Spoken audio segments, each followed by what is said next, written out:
Praise the Lord. హల్లెలూయా.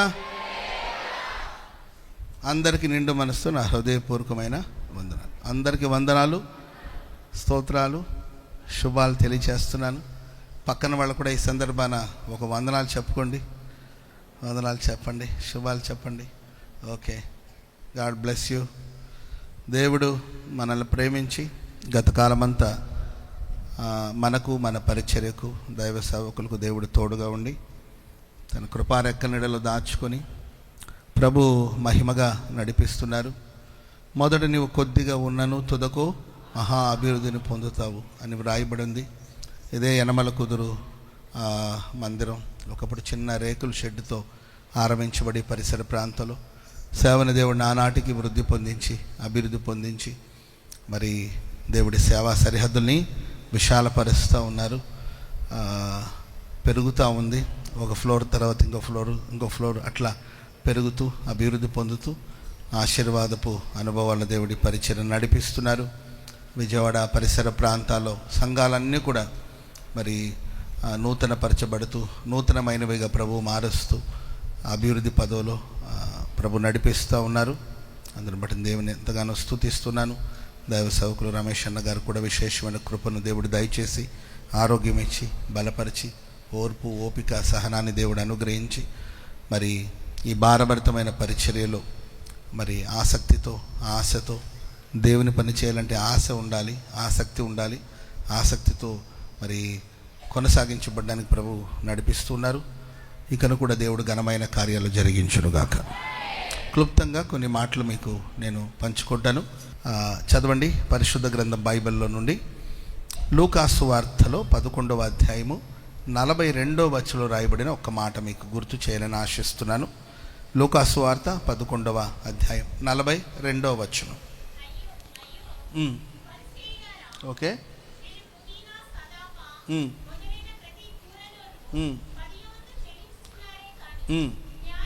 న్యాయమును దేవుని ప్రేమను విడిచిపెట్టుచున్నారు, వాటిని మానక వీటిని చేయవలసి ఉన్నది. స్తోత్రం చెప్పండి గట్టి. వాటిని మానక వీటిని చేయవలసి ఉంది. స్తోత్రం చెప్పండి గట్టి. హల్లెలూయా. వాగ్దానం చెప్తారని ఎక్స్పెక్ట్ చేసినట్టున్నారు.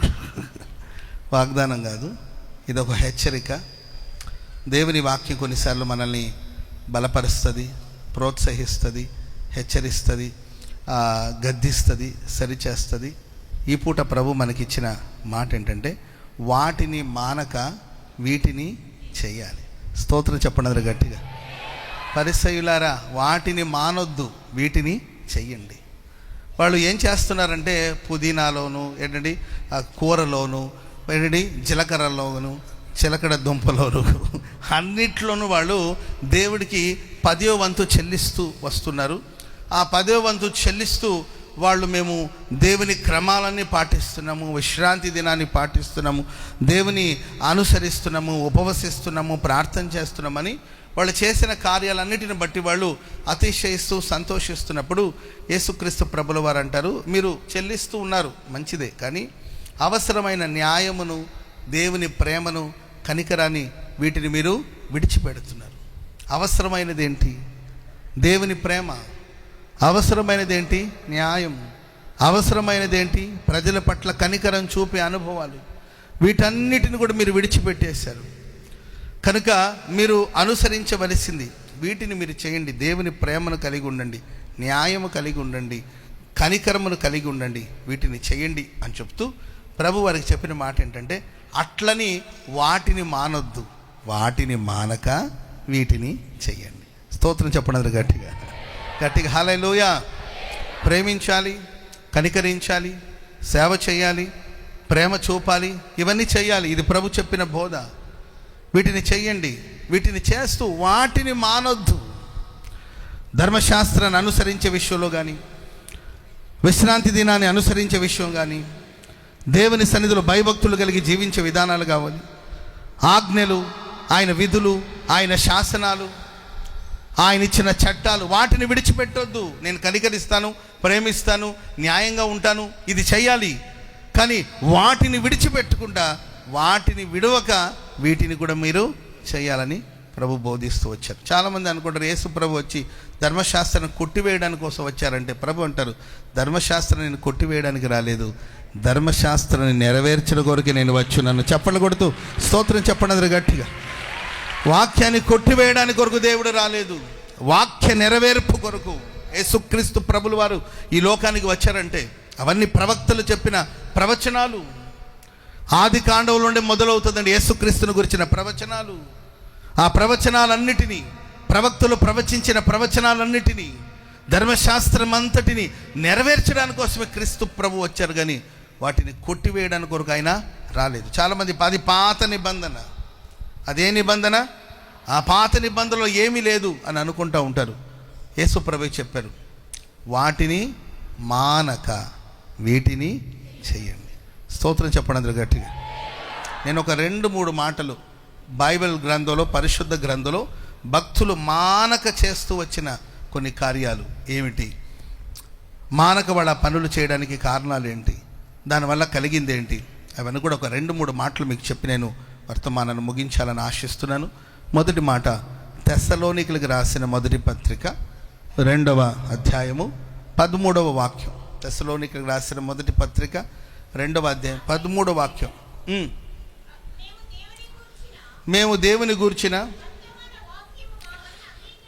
మీరు దేవుని గూర్చిన వర్తమాన వాక్యమును మా వలన అంగీకరించినప్పుడు అది మనుష్యుల వాక్యమని ఎంచక, అది మనుష్యుల వాక్యమని ఎంచక అది నిజముగా ఉన్నట్లు దేవుని వాక్యమని అంగీకరించితిరి గనుక మేమును మానక దేవునికి కృతజ్ఞతాస్తుతులు చెల్లించుచూ ఉన్నాం.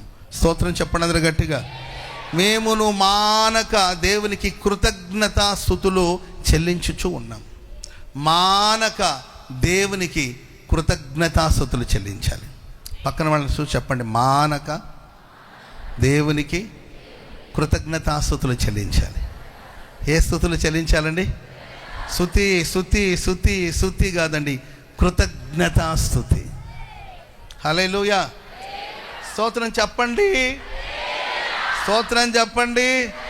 అంటే హల్లెలూయా అని స్తోత్రం స్తుతి స్తుతి అంటుంటారు కొంతమంది. ప్రియులరా, ఆ స్తుతి అనేది ఎక్కడి నుండి రావాలంటే కృతజ్ఞత కలిగిన హృదయంలో నుండి రావాలి. స్తోత్రం చెప్పండి అందరూ గట్టిగా. కృతజ్ఞతాస్తుతులు చెల్లించే విషయంలో మానవద్దు. ఆ సంఘాన్ని గురించి దైవజనుడు అంటాడు, దేవుని గురించిన వర్తమానాన్ని, దేవుని గురించిన వాక్యాన్ని మా వలన మీరు అంగీకరించినప్పుడు ఇది మనుష్యుల వలన విన్నాము అని అనుకోకుండా ఇది నిజముగా ఉన్నట్లు దేవుని వాక్యం అని అంగీకరించారంట. వాక్యం చెప్పేవాళ్ళు ఎవరైనా కావచ్చు, వాక్యాన్ని బోధించే సేవకులు ఎవరైనా కావచ్చు, సేవకుడు బోధిస్తున్నాడు అనడం కాకుండా ప్రియులారా, ఇది నిజముగా దేవుని వాక్యం. స్తోత్రం చెప్పండి అందరూ గట్టిగా. దేవుని వాక్యం, ఇది దేవుని నోటి నుండి వచ్చుచున్న వచనం, ఇది దేవుని మాటలు, నిజముగా ఉన్నట్లు అది దేవుని మాటలు అని వారు అంగీకరించారంట. అందును బట్టి దైవజనుడైన పౌలు గారు ఆ సంఘాన్ని గురించి మానక దేవునికి కృతజ్ఞతాస్తుతులు చెల్లిస్తున్నాడు. ప్రేమైన వాళ్ళారా, చాలామంది కృతజ్ఞతాస్తుతులు చెల్లించడం మానేశారు, దేవునికి కృతజ్ఞతగా ఉండడం మరచిపోయారు. ఓ దైవజనులు చెప్తారండి, కృపావరము కలిగిన సేవకుడైనా పడిపోతాడేమో కానీ కృతజ్ఞత కలిగిన సేవకుడు కానీ సంఘము కానీ ఎప్పటికీ పడిపోదంట. స్తోత్రం చెప్పండి గట్టిగా. కృపావరాలు, కొంతమందికి కృపావరాలు ఉంటాయి, ఆత్మవరాలు ఉంటాయి. ఆ మధ్య ఒక ఆయన ఇలా చెప్పాడు, ఆయన చేతుల మీద ఎన్నో మహిమ కలిగిన కార్యాలు, ఎన్నని చెప్పాలి, ఏమని చెప్పాలి. రోగుల్ని బాగు చేస్తాడు, దయ్యపు శక్తులు తొలగిపోతాయి. ఆయన మాటలాడుతుంటే ఆకాశం నుండి పరిశుద్ధాత్మ వర్షం కురుస్తుంది, ప్రజలు పశ్చాత్తాపపు ఆత్మ పనిచేస్తుంది. మహిమ కలిగిన సేవకుడు. ఆయన వెళుతుంటే ఆయన నీడ తగిలితేనే ప్రజలకి స్వస్థత కలుగుతుంది. ఆయన వస్త్రపు చంగు ముట్టుకుంటే బాగుపడతామని చెప్పి ప్రజలు ఆయన వైపున పరిగెత్తేవాళ్ళు. అంతటి కృపావరం కలిగిన సేవకుడు.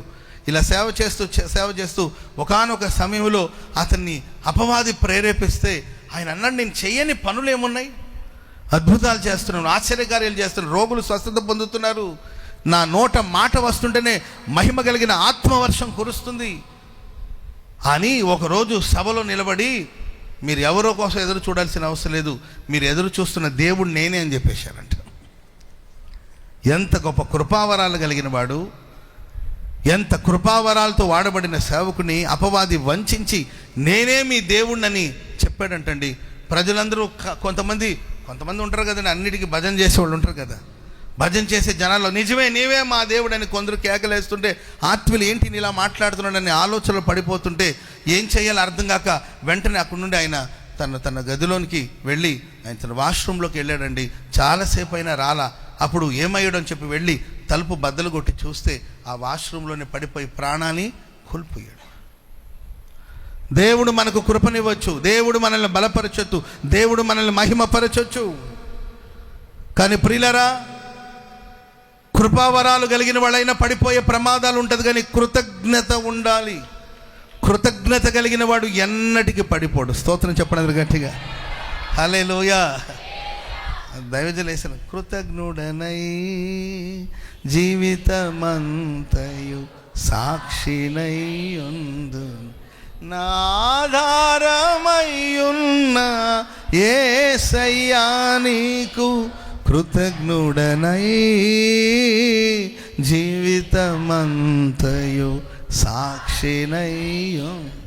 దేవుడు ఎక్కడి నుండి దైవ సేవకుల్ని పిలిచాడు, ఏ స్థితిలో నుండి దేవుడు లేవనెత్తాడు, దేవుడు తనను మహిమపరిచిన విధానాన్ని, దేవుడు వారిని గణపరిచిన విధానాన్ని, దేవుడు వారికి ఇచ్చిన రక్షణను, దేవుడు వారికి ఇచ్చిన పరిచర్యను, దేవుడు వారికి ఇచ్చిన ఆశీర్వాదను ఎన్నటికీ వారు మర్చిపోలేదండి. జీవిత కాలమంతయు ఆ దైవ సేవకుడు కృతజ్ఞతగా బ్రతికి ప్రభు సన్నిధికి చేరుకున్నాడు. స్తోత్రం చెప్పండి అందరూ గట్టిగా, చెప్పండి గట్టిగా, హల్లెలూయా. ప్రియమైన వాళ్ళరా, కృతజ్ఞతాస్తుతులు చెల్లించాలి, మానక కృతజ్ఞతాస్తుతులు చెల్లించాలి. కృతజ్ఞతాస్తుతులు చెల్లించే విషయంలో మరచిపోకూడదు. దావీదును దేవుడు గొర్రెల దొడ్డి నుండి తీసుకొచ్చి ఇశ్రాయేలు సర్వ సమాజానికి ఒక రాజుగా పట్టాభిషేకం చేశారు. దావీదు ఎక్కడ గర్వించలేదు, ఎక్కడ అహంకారానికి చోటు ఇవ్వలేదు, ఎక్కడ అతిశయానికి చోటు ఇవ్వలేదు. దేవుని సన్నిధిలో వచ్చి కూర్చుండి ఇలా ప్రార్థన చేస్తాడు, ఇంతగా నన్ను హెచ్చించుటకు నేను ఎంతటి వాడను, నా ఇల్లు ఏ పాటిది ప్రభువా, నన్ను ఇంత హెచ్చించుటకు కారణం ఏమిటి, నాలో ఏం చూశారు ప్రభువా. ప్రైజ్ ది లార్డ్, హల్లెలూయా. నాలోనా ఏ మంచి చూసావయ్యా, నీ ప్రేమ చూపితివి. నాలో ఏ మంచి చూశారు, ఇంతగా నన్ను హెచ్చించడకు నేను ఎంతటి వాడను. అందుకొరకే దేవుని స్తుతించే సందర్భం వస్తే, దేవుని ఆరాధించే సందర్భం వస్తే ఎవరు అడ్డుకున్నా, ఎవరు అసహించుకున్నా కూడా లెక్క చేయలేదండి. మందసాన్ని మోసుకుంటూ వస్తుంటే ఒక పసి పిల్లవాడిలాగా, ఓ చంటి పిల్లవాడిలాగా. స్తోత్రం చెప్పడం గట్టిగా. నేను అప్పుడప్పుడు గమనిస్తూ ఉంటాను, ఆరాధన జరుగుతూ ఉంటుంది. మనందరికీ తెలుసు ఆరాధన అంటే ఏంటో తెలుసు, స్తుతి అంటే ఏంటో తెలుసు. మన కృతజ్ఞతగా కొంతమంది గంతులు వేస్తూ ఉంటారు. ముందు వరుసలో పిల్లలు చాలామంది ఉంటారండి, చిన్నపిల్లలు చాలామంది, ఆడపిల్లలు కావచ్చు, మగపిల్లలు కావచ్చు. వాళ్ళు మీరు ఎగిరేదానికన్నా 10 రెట్లు ఎక్కువగా ఎగురుతుంటారు. చంటి బిడ్డలాగా రే ఆగండ్రా అన్న కూడా ఆగరండి, గంతులు వేస్తూ ఉంటారు. ఆనాడు మందసాన్ని మోసుకుంటూ వస్తుంటే దావీదు తన రాజనే సంగతిని మర్చిపోయి ఏ పోదును ధరించుకుని వాడై గంతులు వేసి దేవుని నామాన్ని మహింపరిచాడు. చెప్పండి కూడా అందరూ గట్టిగా హల్లెలూయా. చెప్పండి గట్టిగా హల్లెలూయా. కృతజ్ఞత, దేవుడు చేసిన మేలు, దేవుడు చేసిన ఉపకారము, దేవుడు చేసిన మహోపకారములను తలంచి దేవునికి కృతజ్ఞతాస్తుతులు చెల్లించే అనుభవం తప్పనిసరి ప్రతి సేవకునికి, ప్రతి విశ్వాసికి ఉండాలని మరి ముఖ్యంగా తెలియచేస్తున్నాను. ప్రియమైన వాళ్ళరా, అంటే మేలు పొందినప్పుడు, ఉపకారం పొందినప్పుడు మాత్రమే దేవునికి కృతజ్ఞతాస్తుతులు చెల్లించాలా అంటే, అదే తెస్సలోనికలకు రాసిన పత్రికలోనే పౌలు గారు 5వ అధ్యాయము 18వ వాక్యంలో ఇలా చెప్తారు. మొదటి తెస్సలోనికలకు రాసిన పత్రిక 5వ అధ్యాయము 18వ వచనాన్ని చదువుదామా. ప్రతి విషయములోనూ కృతజ్ఞతాస్తుతులు చెల్లించుటయే, ఇలాగు చేయుట యేసుక్రీస్తునందు మీ విషయమందు దేవుని చిత్తం. ప్రతి విషయమందు కృతజ్ఞతాస్తుతులు చెల్లించండి. ఇలాగు చేయుట యేసుక్రీస్తునందు మీ విషయంలో దేవుని చిత్తం. ప్రతి విషయమందు దేవునికి కృతజ్ఞతాస్తుతులు చెప్పాలి. చెప్పండి పక్కన వాళ్ళు, ప్రతి విషయంలో దేవునికి కృతజ్ఞతాస్తుతులు చెప్పుదామని చెప్పండి. ప్రతి విషయంలో చెప్దాం. ప్రతి విషయంలో, అది మంచి విషయాలు కావచ్చు, మనల్ని బాధ పెట్టే విషయాలు కావచ్చు. ఫస్ట్ క్లాస్లో పాస్ అయితే దేవా ఎంత గొప్ప దేవుడయ్యా అంటారు. ఫస్ట్ క్లాస్లో ఫెయిల్ అయితే దేవా నేను ఓడిపోయానంటే ఈ ఓటమిలో కూడా నీవు నాకు ఒక పాట నేర్పాలనుకుంటున్నావు. స్తోత్రం చెప్పండి గట్టిగా. జాబ్ వచ్చిందనుకోండి, జాబ్ కోసం ట్రై చేసావు, 100 మంది ట్రై చేశారండి, దాంట్లో నీవు ఉన్నావు, నీకు ఉద్యోగం రాలా. అప్పుడు అక్కడ నీవు ఉన్నప్పుడు ప్రభువా ఆడికేముంది, ఆడికన్నా నేను మరి అంత తక్కువ, ఆడికన్నా అంత దరిద్రున నేను, వాడికన్నా మార్కులు ఏమైనా తగ్గిందా, హైట్ ఏమైనా తగ్గిందా, పర్సనాలిటీ ఏమైనా తగ్గిందా, సొక్క ఇప్పితే 6 ప్యాక్ ఉంటుంది అనమాట. ఏం తక్కువ అని నన్ను సెలెక్ట్ చేసుకోలేదు, వాళ్ళు ఏముంది, వాళ్ళు ఉన్నదేంటి, నాలో లేనిదేంటి, పక్షపాతం చేస్తున్నారా, పక్షపాతం వస్తుంది అని మాట్లాడొద్దు. ఒకవేళ పోయిందా ప్రభువా ఈ ఉద్యోగం నాకు నీవు తీసేస్తున్నావు అంటే ఇంతకన్నా శ్రేష్టమైన వాటిని నా కొరకు నువ్వు సిద్ధపరచబోతున్నావు కనుక నీకు స్తోత్రం స్తోత్రం స్తోత్రం. దీన స్థితి అందును సంపన్న స్థితి అందును ఏ స్థితియో అందునూ సంతృప్తిగా ఉండడం నేను నేర్చుకున్నాను. దీన స్థితిలో ఉండనెరుగుదును, సంపన్న స్థితిలో ఉండనెరుగుదును. ఏ స్థితిలోనైనా సంతృప్తిగా ఉండడం నేను నేర్చుకున్నాను. Praise the lord. ఇవేదైనా నాకు ఇచ్చావంటే నన్ను ప్రేమించి నాకు ఇచ్చావు. ఒకవేళ అది నాకు ఇవ్వలేదంటే దాని వెనకాల కూడా నీకేదో ఒక సంకల్పం ఉంటుంది. అందును బట్టి కూడా నేను నిన్ను స్తుతిస్తున్నాను. స్తోత్రం చెప్పండి గట్టిగా. ప్రతి విషయంలో దేవునికి కృతజ్ఞతాస్తుతులు చెల్లించాలి. ఇదే దేవుని చిత్తం. దేవుని చిత్తం ఉన్నట్లు జరుగుతుందండి. ఏంటి దేవుని చిత్తం?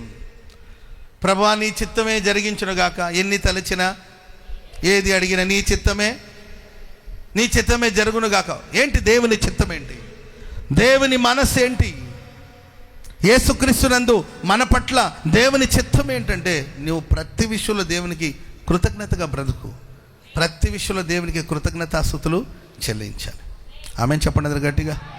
మనకి ఏదైనా ఒక సమస్య వస్తే వెంటనే మనం ఎందుకిలా జరిగిందని అడిగే అర్హత లేదని అది కూడా పాడాలి మనం. ఎందుకు ఇలా జరిగింది, అసలు ఎందుకు ఇలా జరిగింది, అసలు నాకు అస్సలు అర్థం కావట్లేదు. అస్సలు బుస్సని లేస్తూ ఉంటారు కొంతమంది. బుస్సని లేచి అస్సలు అర్థం కావట్లేదు అంటుంటారు. ఎందుకు ఇలా జరిగింది అని కొందరు. మరికొందరు నాకే ఎందుకన్నా ఇలా జరగాలి, నేనేం చేశానయ్యా, అయ్యో నాకే ఎందుకు జరగాలని ఇంకొంతమంది ఉంటారు స్పిరిచువల్. వీళ్ళు ఏమంటే తెలుసా, దేవుడు ఎందుకు అనుమతించాడు ఇది, అసలు దేవుడు ఉంటే ఎందుకు ఇలా జరుగుతుంది, అసలు దేవుడు ఉన్నాడా ఇక్కడ, దేవుడు ఉంటే ఎందుకు ఇలా జరుగుతుంది, నాకు ఎక్కడో ఎడమ కన్నా అదురుతుంది పాస్టర్ గారు, ఇక్కడ దేవుడు లేడేమో, దేవుడు ఉంటే ఎందుకు జరుగుతుంది, దేవుడు నాకే ఎందుకు అనుమతి ఇచ్చారంటే, దేవుడు ఒక సమస్యను కానీ ఒక పోరాటాన్ని కానీ మన లైఫ్లోకి తీసుకొచ్చారంటే మనం దాంట్లో విజయం సాధిస్తామని, దాని మీద విజయం సాధించడానికి శక్తి నేను వాళ్ళకి ఇచ్చానని, వాళ్ళు నా మీద ఆధారపడతారని, నేను ఆదుకుంటానని, వాళ్ళు జయిస్తారనే నమ్మకంతోనే ప్రభు మనకిస్తాడు. ఆమెను చెప్పండి గట్టిగా. హల్లెలూయా. కనుక అది ఏ విషయమైనా మంచి జరిగితే మంచిదే. ఒకవేళ వ్యతిరేకమైన పరిస్థితులు, వ్యతిరేకమైన కార్యాలు జరుగుతున్నప్పుడు అధైర్యపడద్దు. ఈ విషయంలో నేను నిలబడతాను, ఈ విషయంలో నేను విజయం సాధిస్తాను, ఈ విషయంలో దేవుని కొరకు నేను ఎదురు చూస్తాను, నా ప్రభు నాకు సహాయం చేస్తాడు, నేను చేయగలను అని నమ్మే ప్రభు నాకు ఈ సమస్యను నా జీవితంలో ప్రవేశపెట్టాడు. దేవా థ్యాంక్ యూ. స్తోత్రం చెప్పండి గట్టిగా, చెప్పండి గట్టిగా. హల్లెలూయా. ఎంతమంది ఉంటే ప్రభువా అందరిని వదిలేసి నాకే ఈ నిందలు ఇచ్చావు, thank you, praise the Lord. వేరే వాళ్ళు భరిస్తారో లేరో, నేను భరిస్తానని నీవు నాకు ఇచ్చావు, థ్యాంక్ యూ ప్రభువా. నువ్వు నన్ను భరిస్తావని నమ్మేవు కనుక నేను ఖచ్చితంగా భరిస్తాను, నేను మోస్తానని నమ్మి నాకు ఇది ఇచ్చావు కనుక ఖచ్చితంగా నేను మోస్తాను. హల్లెలూయా. 38 సంవత్సరాల నుండి పడిన చోట ఉన్నాడు ఒకడు. యేసు ప్రభు వచ్చి నీవు లేచి నీ పరిపెత్తుకుని నడవమన్నాడు. వాడు నడిచే పరిస్థితిలో ఉన్నాడా? మీరు చెప్పండి, నడిచే పరిస్థితిలో ఉన్నాడా? నడిచేవాడైతే ఎప్పుడూ నడిచేవాడుగా, నడవలేక కదా అక్కడ పడున్నాడు. అందరూ నడవలేను అయితే ప్రభువుకి తెలిసి వాడు నడుస్తాడు. వాడు నడవడానికి కావలసిన శక్తి నేను ఆయనకు అనుగ్రహిస్తాడు. వాడు దిగ్గున లేస్తాడు, నడుస్తాడు, వాడు పరిపెత్తుకున్నాడు, నడుస్తాడు.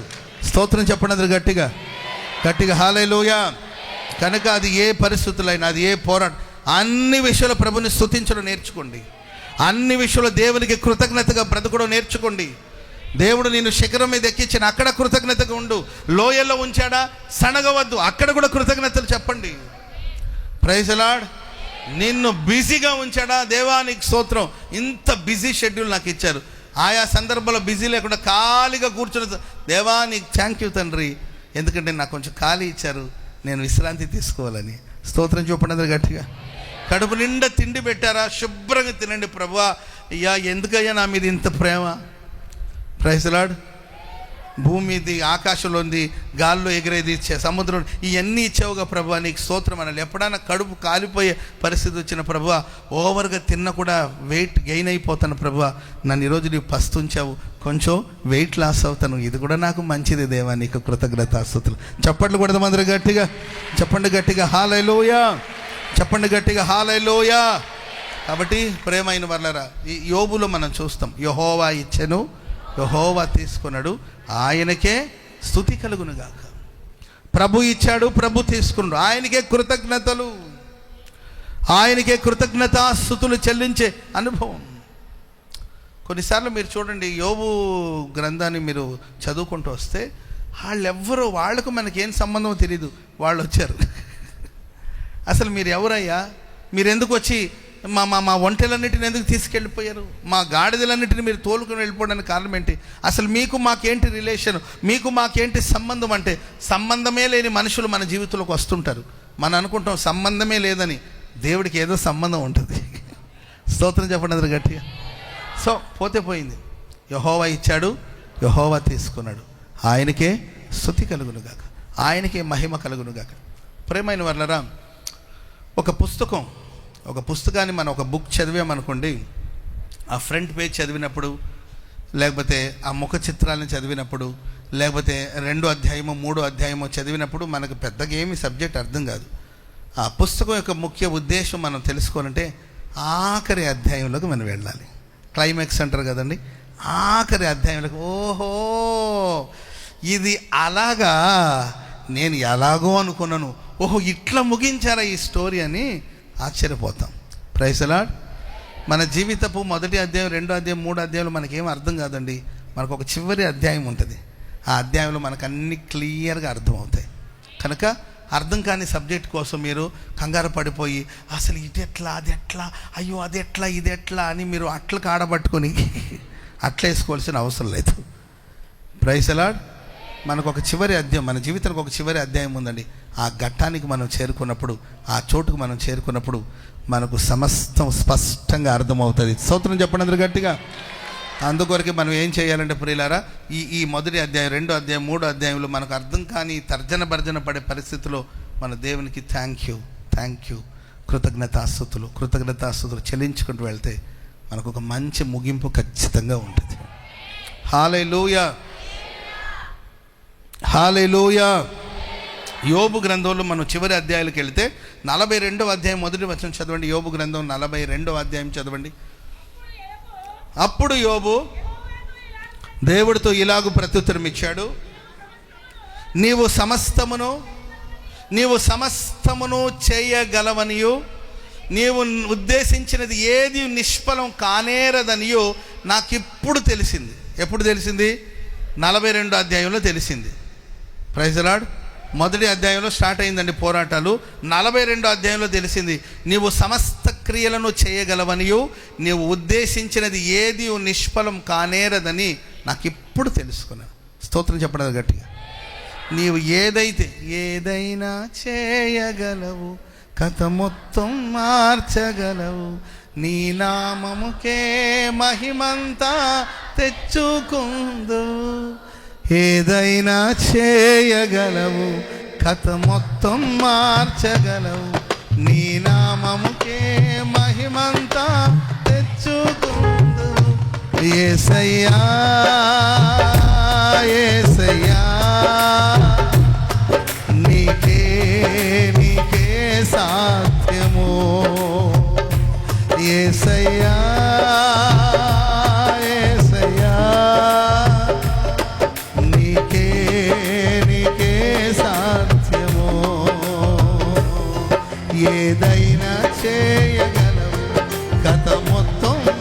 మార్చగలవు, నీ నామముకే మహిమంతా తెచ్చుకుందువు.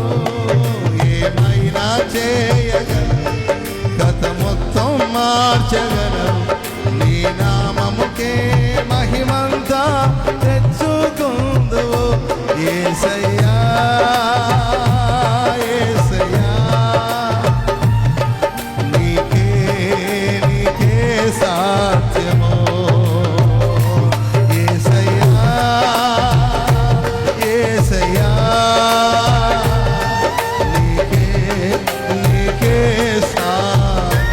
హల్లెలూయా హల్లెలూయా. నీవు ఏదైనా చేయగలిగిన దేవుడవు. నీవు ఉద్దేశించినది ఏది నిష్ఫలం కాదని నాకిప్పుడు తెలిసింది. ఆమె చెప్పండి గట్టిగా. అన్నీ తెలుసుకోవాల్సిన అవసరం లేదు. అవసరమా అండి?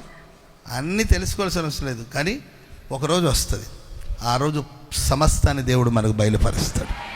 ఏమని బయలుపరచాడంటే, నేను సర్వశక్తి గల దేవుడని. ఆమె చెప్పండి గట్టిగా.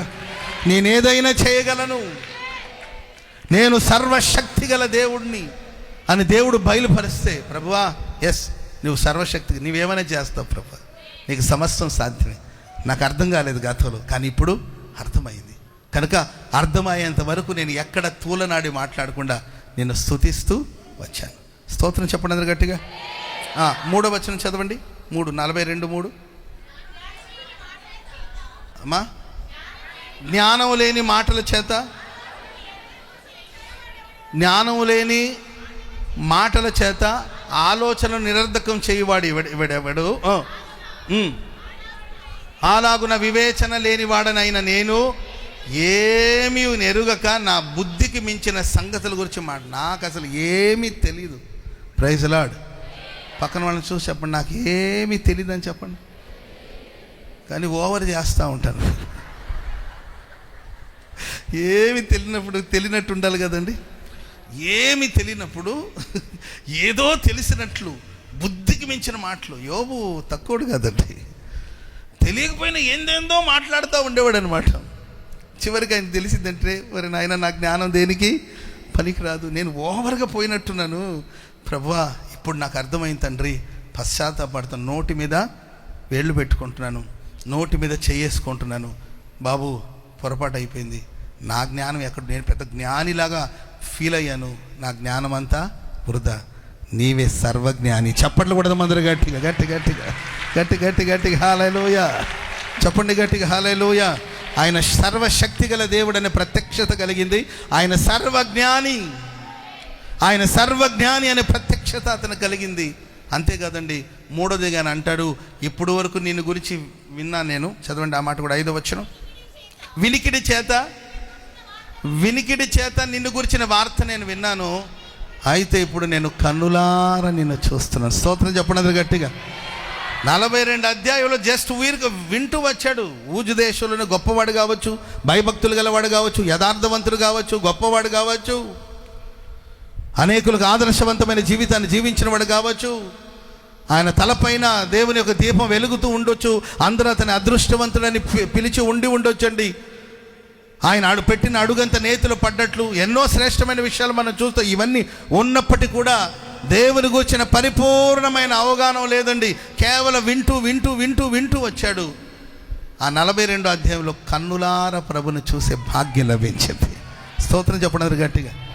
ఒంటి నిండా గాయాలు, ఒంటి నిండా గజ్జి, ఒంటి నిండా కురుపులు, రక్తం కారుతుంది, చీము కారుతుంది, పెంకుతో దేహాన్ని గీక్కుంటున్నాడు, బహువేదన పడుతున్నాడు.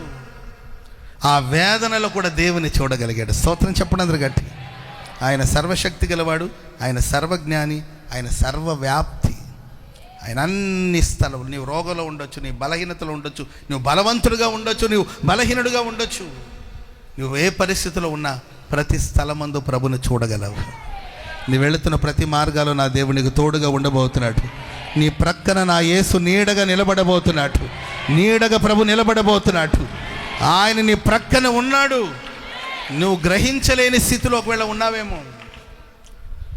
దేవుడు మాకు తోడుగా ఉంటే ఇవన్నీ ఎందుకు సంభవిస్తుంది అని కొందరి ప్రశ్న.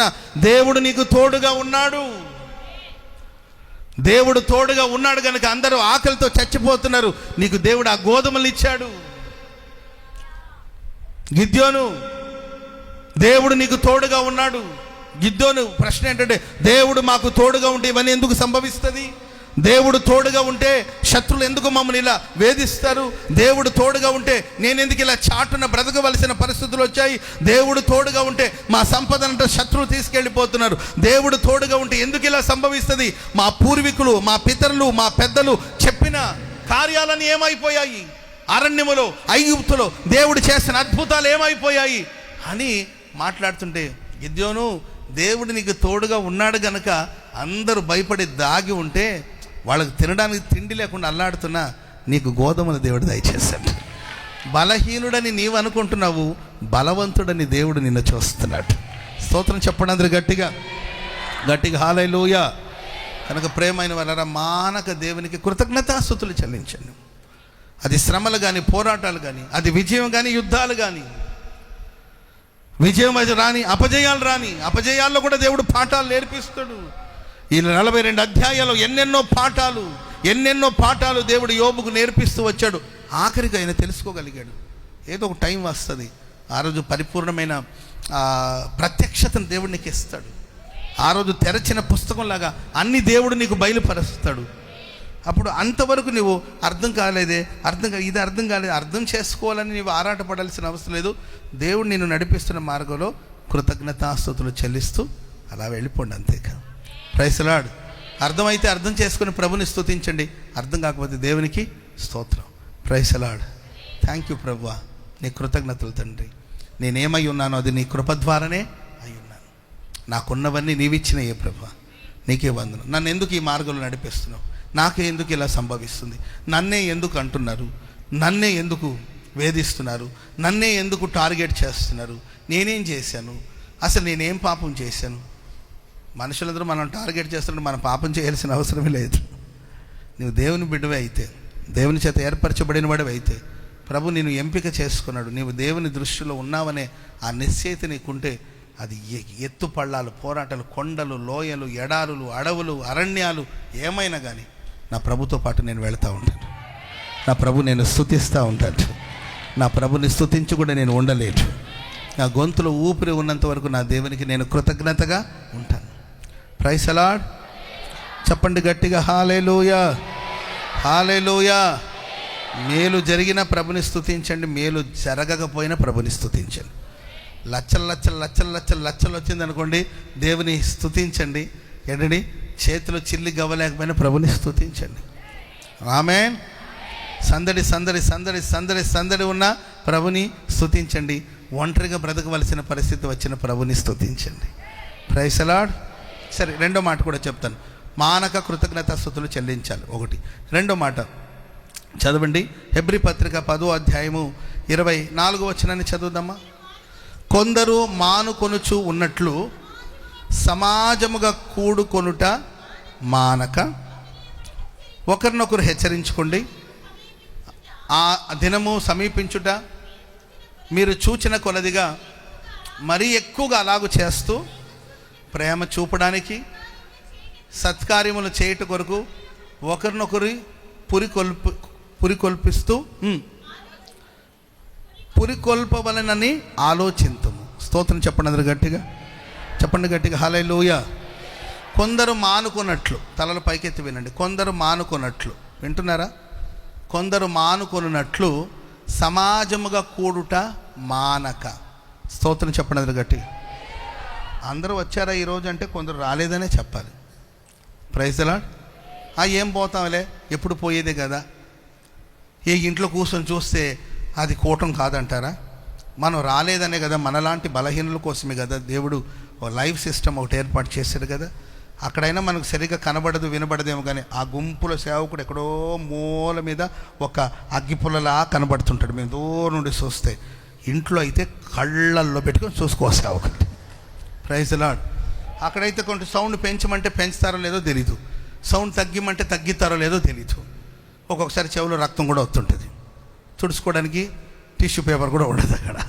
ఇక్కడైతే మనకు కావాల్సినంత సౌండ్ అని కొంతమంది మానుకొని ఇంటి దగ్గర ఉండి ఇది కూడా కూటమే కదా, ఇది కూడా సేవే కదా అనుకునే వాళ్ళు ఉన్నారు.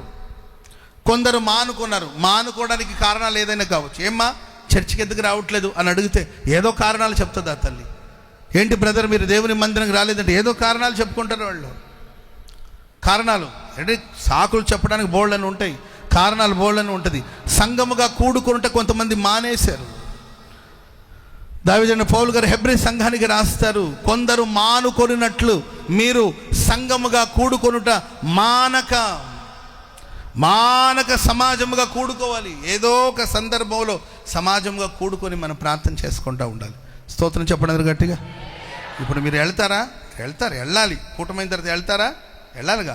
వెళ్ళాలి. మరలా సాయంత్రం బయలుదేరి రావాలి. Praise the Lord. రాత్రి కూటం చూసుకొని పోతారా? వెళ్తారా? లేరండి, వెళ్ళాలి. వెళ్ళి మరలా ఉదయాన్నే ఆదివారం రావాలి. Praise the Lord. ఏంటండి, ఆదివారం వెళ్తారా? మరలా బుధవారం రావాలి, మరలా శనివారం రావాలి, మరలా 7వ తారీఖు రావాలి. ఏదో ఒకసారి మరలా ఎక్కడో సభ జరుగుతుంటే మరలా అక్కడికి వెళ్తారు. ప్రకాష్ నగర్ ఏదో ప్రేయర్ అంటే అక్కడికి వెళ్తారు. మదిరలో ఎక్కడో సభ అంటే అక్కడికి వెళ్తారు. గన్నవరంలో ఏదో సభ జరుగుతుంటే అక్కడికి వెళ్తారు. ఉండవల్లి ఏదో ప్రార్థన జరుగుతుంటే మరలా అక్కడికి వెళ్తారు. అమ్మ మీకు వేరే పని పాట ఏమి ఉండదా? మీ ఇంట్లో అడిగేవాళ్ళు ఎవరు ఉండరా? Praise the Lord. ఎప్పుడు వేసిన బ్యాగ్ వేసినట్టు ఉంటుంది. Praise the Lord. తిరుగుతూనే ఉంటారు. ఎక్కడ కూడికంటే అక్కడ తిరుగుతుంటారమ్మా. మరి ఇంటి పనులన్నీ చూసుకుంటున్నాం అయ్యా. ఎంతసేపు అయ్యా పనులు ఎంత చెప్పండి? అన్ని నిమిషాల మీద పని చేసుకోగలిగిన అన్ని యంత్రాలు వచ్చేసినాయి. Praise the Lord. యంత్రాల రోజులు ఇవన్నీ, మంత్రాలు కాదు, యంత్రాలు. అన్ని మిషన్స్ ఉన్నాయి. బట్టలు ఉతకడానికి మిషన్ ఉన్నాయి, అంట్లు తోమడానికి కూడా మిషన్లు వచ్చినాయంట. నంబర్ కనుక్కొని ఈసారి నేను లైవ్లో పెడతాను. అన్ని దాంట్లో పేరు చేసి స్విచ్ చేసేస్తే అది అంట్లు కలిగి బయటికి ఇచ్చేస్తుందంట. Praise the lord. అన్నీ నిప్పు మీద వండే రోజులు పోయినాయి, గాల్లో వండే వంటలు వచ్చేసినాయి ఇప్పుడు. Praise the Lord. ఆ మిషన్లో ఒకటి గాలి వస్తుందంటండి, దాంట్లో మాంసం అంతా పెట్టేసి మూతేసేసి ఆన్ చేసి అని గాలి వచ్చేసి ఉడకబెట్టేస్తుంది. రకరకాలమైన యంత్రాలు వచ్చేస్తాయి. ఆ యంత్రాల రోజుల్లో మేము ఉన్నాం కనుక త్వరగా అయిపోతుంది అయ్యా. సమయం దొరికినప్పుడు సమాజముగా కూడుకొని స్తోత్రం చెప్పండి గట్టిగా. కృపకు మేము దూరం అయిపోకూడదు, సన్నిధికి దూరం అయిపోకూడదు, దేవుని వాక్యానికి దూరం అయిపోకూడదు. సంఘములో ఉండాలి, సమాజముగా కూడుకోవాలి. కొందరు మానుకున్నారంట. హెబ్రీ సంఘానికి రాసిన కొంతమంది మానుకున్నట్లు మీరు సంఘముగా కూడుట మానక. మీరు కూడి వచ్చినప్పుడల్లా బుద్ధి చెప్పుకోవాలి, ఒకరికొకరు హెచ్చరిక చేసుకోవాలి. స్తోత్రం చెప్పండి గట్టిగా. కూడి వచ్చినప్పుడంతా ముసలమ్మ ముచ్చట్లు పెట్టుకోవడం కాదు, ఒకరినొకరు హెచ్చరించాలి. లోకంలో ఎవరిని హెచ్చరిస్తే ఊరుకుంటున్నారండి, కానీ ఇక్కడ మిమ్మల్ని ఎంత హెచ్చరించినా మీరు వింటున్నారు. స్తోత్రం చెప్పండి గట్టిగా. బుద్ధి చెప్పేవాడి మీద పగపట్టుతారు లోకంలో. అయితే ఇక్కడ బుద్ధి చెప్పినప్పుడు, హెచ్చరించినప్పుడు హెచ్చరిక కావాలి, బుద్ధి చెప్పేవాళ్ళు కావాలి. చాలామంది అంటుంటారు, అన్న మాకు చెప్పేవాళ్ళు లేక మేము పాడైపోయాం. ఎస్, ఇక్కడ చెప్పేవాళ్ళు ఉన్నారు. సమాజము కూడుకున్నప్పుడు దేవుని వాక్యం మిమ్మల్ని హెచ్చరిస్తుంది. ఆనాడు దావీదు దగ్గరికి వచ్చేసి ప్రవక్త వచ్చి, నాతాను ప్రవక్త వచ్చేసి ఆనాడు హెచ్చరించకపోయి ఉంటే దావీదు ఇంకా కూరుకుపోయి ఉండడు ఆ పాపంలో. అతడు పాపం చేసినప్పుడు ప్రవక్త ప్రేమగానే వచ్చాడు, అభిమానాన్ని కురిపించాడు, ఒక కథ చెప్పాడు. మీకు కథ చెప్పినా, ఉపమానం చెప్పినా, వాక్యం చెప్పినా, ఏది చెప్పినా మీ జీవితాలు మార్చి మిమ్మల్ని ప్రభు వైపు త్రిప్పాలనేది ఒక దైవ సేవకుని ప్రణాళిక, సంకల్పం, పట్టుదల. ఓ చిన్న స్టోరీ ఒకటి చెప్పాడు. దీనికి రిజల్ట్ ఏంటి, దీనికి ముగింపు ఏంటంటే, దానికి ముగింపు కూడా దావీదే చెప్పాడు. ఆ మనుషుడు నీవే. అతని పాపాన్ని అతని గుర్తు చేసినప్పుడు వెనువెంటనే దావీదు తన పాపాలు ఒప్పుకొని దేవుని సన్నిధిలో పశ్చాత్తాపడి కీర్తన రాశాడు. విరిగి నలిగిన హృదయంతో ప్రభుని సమీపించాడు. చరిత్రలో ఒక గొప్ప రాజుగా నిలిచిపోయాడు. హెచ్చరిక కావాలి. పక్కన మనం చూసి చెప్పండి, హెచ్చరిక కావాలని చెప్పండి. సమాజంగా కూడుకున్నప్పుడు ఒకరినొకరు హెచ్చరించుకోవాలి మనం. Praise the Lord. ఒక యవనస్తురాలు సరిగ్గా వస్త్రం సరిగ్గా లేదనుకోండి, తప్పే ఉంది నాన్న, ఇలా ఉంటే ఏం బాగుంటుంది నాన్న, మందిరానికి వచ్చావు కదా, అన్నిలు చూడు నాన్న, వాళ్ళ గుళ్ళు గోపురాలకు వెళ్ళినప్పుడు వాళ్ళు ఎంత పద్ధతిగా వెళ్తున్నారు, మందిరానికి వస్తున్నారు కదా, ఏంటమ్మా ఇది బాగుంది, ఏదైనా హెచ్చరించలో తప్పేముంది? బ్రదర్ ఇది కరెక్ట్ కాదండి, బ్రదర్ మీరు ఎందుకు ఇలా ఉంటున్నారు, కరెక్ట్ కాదండి, మీరు ఇలా ఉండాలని హెచ్చరించలో తప్పేముంది? ఒకరికొకరు బుద్ధి చెప్పుకొని, ప్రేమతో కూడిన గద్దింపు. అట్టని పగబట్టి సుత్తి తీసుకొని నెత్తి మీద వేసి, అర్థమైందండి, నీవు హెచ్చరిక జీవిత కాలంలో ఎప్పుడు ఈ మందిరం వైపు తిరిగి చూడకూడదని వాళ్ళు ప్రమాణాలు చేసే స్థితికి తీసుకెళ్ళకూడదు. అట్లా కాదు, ప్రేమతో కూడిన గద్దింపు. అండ్ ప్రేమైన వాళ్ళ వాక్యం సెలవిస్తుంది, ప్రేమ చూపడానికి, సత్కార్యాల్ని చేయడానికి ఒకరినొకరిని పురికొల్పాలంట. ఆమెన్ చెప్పండి అందరు గట్టిగా. ప్రోత్సహించాలి ఒకరినొకరు ప్రేమ చూపడానికి, సత్కార్యం మంచి పని చేయడానికి కోసం ఒకరినొకరు పురికొల్పాలి. ప్రేమగా ఉండండి, ప్రేమను ప్రకటించండి. నిన్ను వల్ల నీ పొరుగు వారిని ప్రేమించాలి, మంచి పనులు చేయండి, దీనికోసం పురికొల్పాలి. దీని గురించి మన సంఘముగా మానక కూడుకోవాలి. Praise the Lord. చెప్పండి గట్టిగా హల్లెలూయా. వాడికి ఎవడికో దరిద్రమైన ఆలోచన వచ్చింది. వాడి స్నేహితుడు అతని ఆలోచనని పురికొల్పి, ఒక అమ్మాయి గురించి చెడుగా ఆయన ఆలోచిస్తున్నాడు. రే తప్పు కాదురా, అసలు నీకేమవుతుంది, వరుసగా ఏమవుతుంది, తప్పు కాదా? అసలు నీవు నీలాంటి వాడు ఇలా ఆలోచించవచ్చా? నీ పుట్టుక ఏంటి, నీ తండ్రి పెంచిన విధానం ఏంటి, మీ ఫ్యామిలీ ఎంత గొప్పది, నువ్వు ఇలా ప్రవర్తిస్తే చెప్పాలి కదా. అలా కాకుండా పనికి మాలిన ఆలోచనలన్నీ చెప్పి పురికొల్పాడు ఆయన స్నేహితుని ప్రేరణకు లోనైపోయి వరసవాయి తప్పి ప్రవర్తిస్తుంటారు కదండి, పనికి మాలిన పనులు చేశాడు. ఆ అమ్మాయి జీవితాన్ని అపవిత్రపరిచాడు, ఆయన అపవిత్రుడైపోయాడు. అంతటితో ఆగిపోలేదండి, చివరికి అతడు మరణించే పరిస్థితి వచ్చింది. అతడు చంపబడ్డాడు తన సహోదరుని చేత. దేవుని ప్రియులారా, మనుషులు మనల్ని పనికిమాల కార్యక్రమాలకి లోకలు పురికొల్పుతూ ఉంటారు. ప్రజలందరూ కూడా వచ్చి రాజు దగ్గర మనవి చేశారు, అయ్యా మీ నాన్నగారు ఉన్నప్పుడు మందిరం కడుతున్నారు కనుక అప్పుడు కొంచెం మాకు భారంగా ఉండేది, మా మీద బరువు పెట్టాడు. అప్పట్లో పన్నులు అవన్నీ కూడా అది భారంగా ఉండేది, కొంచెం తేలిక చేస్తే బాగుంటుంది బాబు, ఈ బరువు మోయలేక. అప్పుడైతే చర్చ్ వర్క్ జరుగుతుంది, స్తోత్రం చెప్పండి గట్టిగా. ఆలయం కట్టబడుతుంది, అప్పుడు అవసరం, అది నీ అవసరమే కాదు, అది మనందరి అవసరం. ఆలయ నిర్మాణం అనేది ఒక పర్సన్ అవసరాలు కాదు, అది అందరి అవసరాలు. ఆ రోజు మీ భారాన్ని మోసామంటే దానికి ఒక లెక్క ఉంది, ఆ రోజు మోసాం.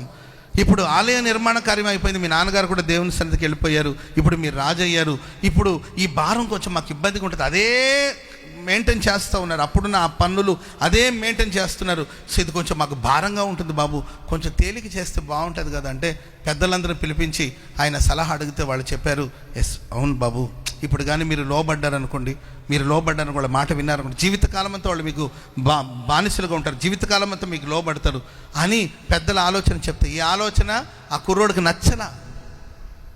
ఇతన్ని పురికొల్పడానికి కొంతమంది ఉన్నారు. యవనస్తుల మాటకి, యవనస్తుల ప్రేరణకు లోనైపోయాడు. ఆ ప్రేరణకు లోనవడం వల్ల కఠినమైన మాటలు మాట్లాడితే రాజ్యం రెండుగా చీలిపోయిందండి. 10 గోత్రపు వాళ్ళు రెహబామును వదిలేసి వెళ్ళిపోయారు. వాళ్ళ నాన్న నిర్మించిన రాజ్యం, వాళ్ళ తాత నిర్మించిన రాజ్యం, దావీదు సొలొమోనులు నిర్మించిన రాజ్యం, సస్యశ్యామలంగా నిర్భయముగా నివాస యోగ్యమైన రాజ్యం అది. ప్రతి అంజూరపు చెట్టు కింద, ద్రాక్ష చెట్టు కింద ప్రజలు నిర్భయంగా నివసించారు. మహిమతో కూడిన రాజ్యం అది. నీతి న్యాయములతో నిండిన సింహాసనాలు అవి. ఆ సింహాసనాన్ని తన గర్వం వలన, మనుషులు తనను పురికొల్పడం వలన, మనుషులు తనను ప్రేమించడం వలన, సత్కార్యాలు చేయకుండా అహంకారంగా ప్రవర్తించడం వలన రాజ్యం చిన్న భిన్నంగా మారిపోయినట్లు బైబిల్లో మనం చూస్తున్నాం. కనుక ప్రియులారా, సమాజంగా మనం అందరూ తప్పక కూడుకొని ప్రేమించడానికి కోసం ప్రేరేపించాలి. స్తోత్రం చెప్పండి అందరూ గట్టిగా. మంచి కార్యాలు, మీరు మంచి పని చేయండి, మీ వెనకున్న వాళ్ళు ఆ మంచి పని చేస్తారు. హల్లెలూయా, ప్రైజ్ ది లార్డ్. ఒక చిన్న బాక్సు, అది ప్లాస్టిక్ వాడకూడదు అంటున్నారు, అయినా వాడుతున్నాం. చిన్న ప్లాస్టిక్ బాక్సు, ఆ డబ్బాలో 2 రొట్టె ముక్కలు. ఏం ముక్కలండి? 2 బ్రెడ్, రొట్టె కూడా కాదు, జొన్న రొట్టెలు, రాగి రొట్టెలు అవి కాదండి, ఏంటి బ్రెడ్ ఆల్రెడీ తయారు చేసి ఉంటారండి. ఆ 2 బ్రెడ్ స్లేస్ని దాంట్లో పెట్టి ఒక యాపిల్ పండు, దీనికి ఆ తల్లి పాపం చెమట్లు పట్టిపోయి అల్లాడిపోతాడు. ఏది ఆ 2 రొట్టె ముక్కల్ని ఆ బాక్స్లో పెట్టి ఒక యాపిల్ ముక్క కొంచెం ద్రాక్షాలు అవి పెట్టి ప్యాక్ చేసి, అది మధ్యాహ్నం లంచ్ బాక్స్. అది ఏ బాక్స్ అండి? ఏ బాక్స్ అది? మా చిన్నప్పుడు పెరుగన్నము, పులిహోర, పప్పన్నము అవన్నీ తినేట్టున్నాం మేము. Praise Lord. అంత పెద్ద ఫుడ్ కూడా ధారాళంగా ప్రశాంతంగా చేసి వడ్డించి ఏంటంటే 4 బాక్సులు క్యారేజీలు పంపించేవాళ్ళు మాకు. Praise lord.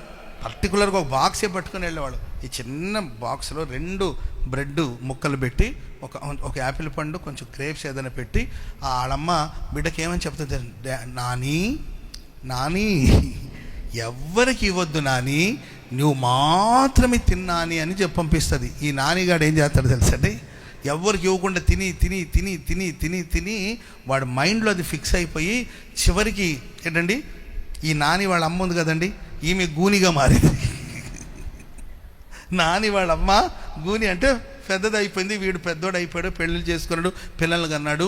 ఇప్పుడు నాని ఆకలేస్తుంది నాని, నాకు ఏదైనా ఇవ్వు నాని అని అడుగుతుంటే, ఆ రోజు అమ్మేసిన విత్తనం ఈరోజు మహావృక్షంగా మారినట్టుందండి. ఎవ్వరికి పెట్టండి, వీడు ఒక్కడే దాటాడది. ఆ మూల మీద కూర్చొని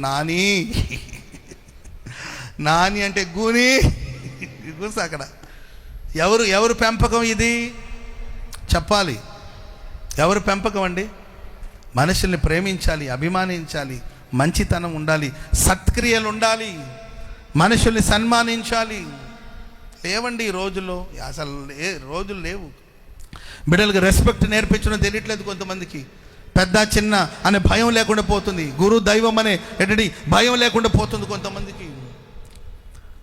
కారణం ఏంటంటే మనం పెంచే విధానం, మనం నేర్పించే అనుభవాలు.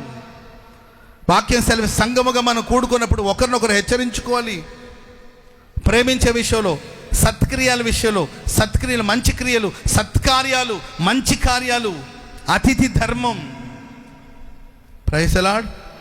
ఎదుటి మనిషికి మంచి కార్యాలు చేయడం, మేలు చేయడం, ప్రేమ చూపడం, అభిమానం చూపడం, ఇది చేయడానికి కోసం ఒకరినొకరు పురికొల్పుకోవాలంట. స్తోత్రం చెప్పండి అందరూ గట్టిగా.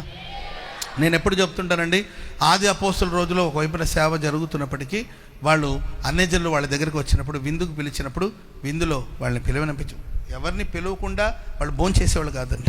తప్పనిసరి వాళ్ళ ప్రతిరోజు మధ్యాహ్నం లంచ్లో కావచ్చు, సాయంత్రం డిన్నర్లో కావచ్చు, ఖచ్చితంగా ఎవరో అన్యజనులు వచ్చి వాళ్ళతో కలిసి భోంచేయాలి.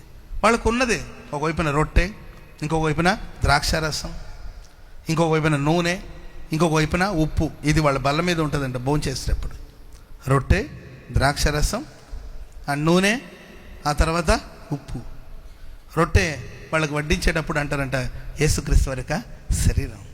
Praise the Lord. యేసుక్రీస్తు వారి యొక్క శరీరం, ఆ రక్తం యేసుక్రీస్తు వారి యొక్క రక్తం.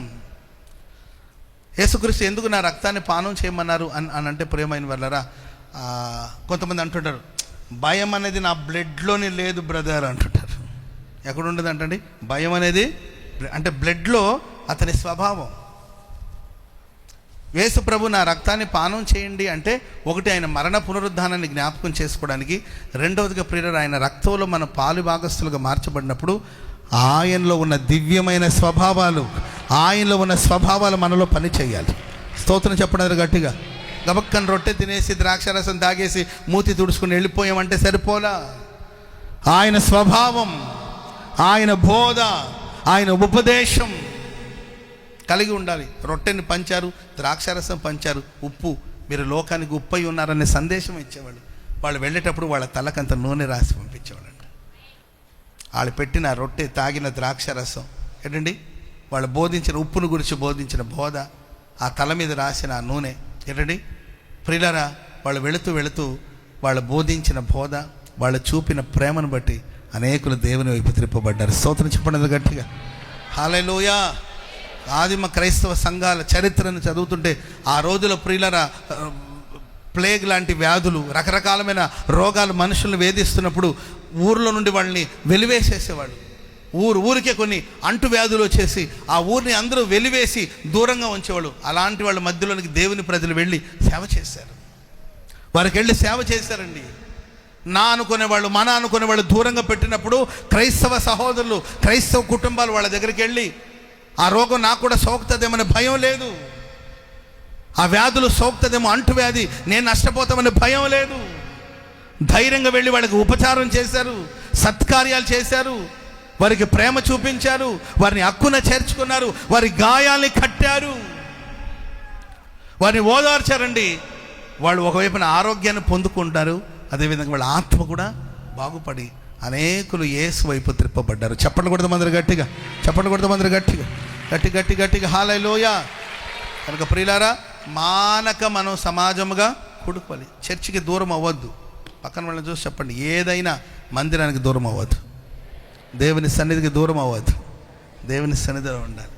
ఆమె ఒక సరిగ్గా మందిరానికి రాకపోతే దైవ సేవకుడు దగ్గరకు వచ్చాడంట. అప్పుడు దైవ సేవకుడు పొయ్యి దగ్గర బయట నిప్పు మంట వేశారంటండి.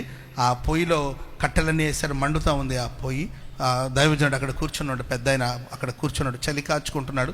అది మంచు ప్రదేశం, చలి కాచుకుంటూ అక్కడ కూర్చున్నాడు. ఆ బ్రదర్ వచ్చి పాస్టర్ గారితో మాట్లాడుతుంటే, అప్పుడు ఆ నిప్పులో నుండి ఒక కర్రను, ఆ మండుతున్న ఆ నిప్పులో నుండి, ఆ పొయ్యిలో నుండి ఒక కర్రను తీసి ఇలా పక్కన పెట్టాడండి. కొంతసేపుకి అది ఆరిపోయింది. ఆరిపోతే మరలా కొద్దిసేపు ఆ కర్ర తీసుకొని మరలా పొయ్యిలో పెట్టాడండి. అది మరలా మండడం స్టార్ట్ అయింది. అప్పుడు ఆ సేవకుడు ఆయన చెప్పాడు, నీవేం గమనించావు అన్నాడు. ఏం లేదయ్యా, ఇప్పటివరకు పొయ్యిలో ఉన్న కర్రను మీరు బయటికి పెడితే అది ఆరిపోయింది. ఆ పుల్లని లేకపోతే ఆ కర్రను తీసుకొని మరలా పొయ్యిలో పెడితే అది వెలగడం ప్రారంభించబడిందంటే, అప్పుడు అని అన్నాడు, పొయ్యి అనేది దేవుని సంఘానికి సూచన, సమాజానికి సూచన. సంఘంలో నీవు ఉంటే నీవు పచ్చి కర్ర కావచ్చు, కానీ పరిశుద్ధులందరితో కలిసి ఉన్నప్పుడు వాళ్ళు పొందిన ఆత్మాభిషేకాన్ని బట్టి నీవు కూడా మండడం ప్రారంభించబడతావు. హల్లెలూయా. సహవాసానికి నీవు దూరం అయిపోయావనుకో, సంఘం నుండి బయటికి వెళ్ళిపోయావనుకో, నిన్ను ఎవరు ఆర్పాల్సిన అవసరం లేదు, నీవే ఆరిపోతావు. చివరికి నీవే మసిగా మారిపోయే ప్రమాదాలు ఉంటుంది. కనుక కష్టమైన, నష్టమైన, దూరమైన, భారమైన, పోరాటాలైనా ఎల్లప్పుడూ మీరు ఉండవలసింది తెలుసండి, సంఘములో ఉండాలి. Praise the Lord. సహవాసంలో ఉండాలి, సహవాసంలో ఉండాలి, అపోస్తులతో కలిసి ఉండాలి.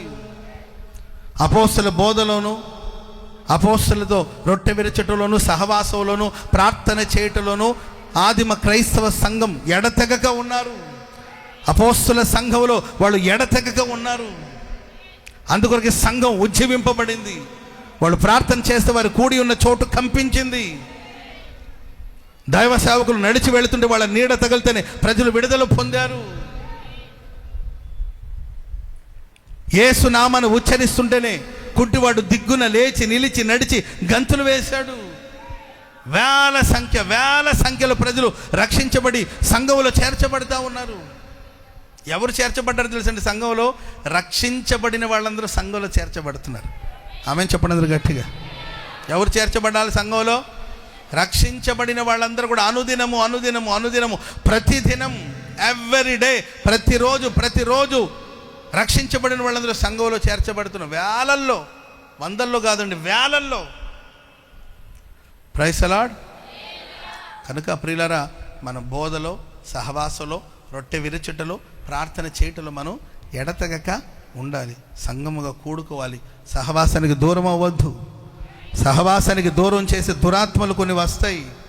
నిన్ను సహవాసానికి దూరం చేయాలి, సంఘానికి నిన్ను దూరం చేయాలని వ్యర్థమైన ఆలోచనలు, వ్యర్థమైన మాటల్ని, ముసలమ్మ ముచ్చట్లను తీసుకొచ్చి నిన్ను కృపకు దూరం చేయాలని, సంఘానికి దూరం చేయాలని, మందిరానికి దూరం చేయాలని కొన్ని దురాత్మలు పనిచేస్తూ ఉంటాయి.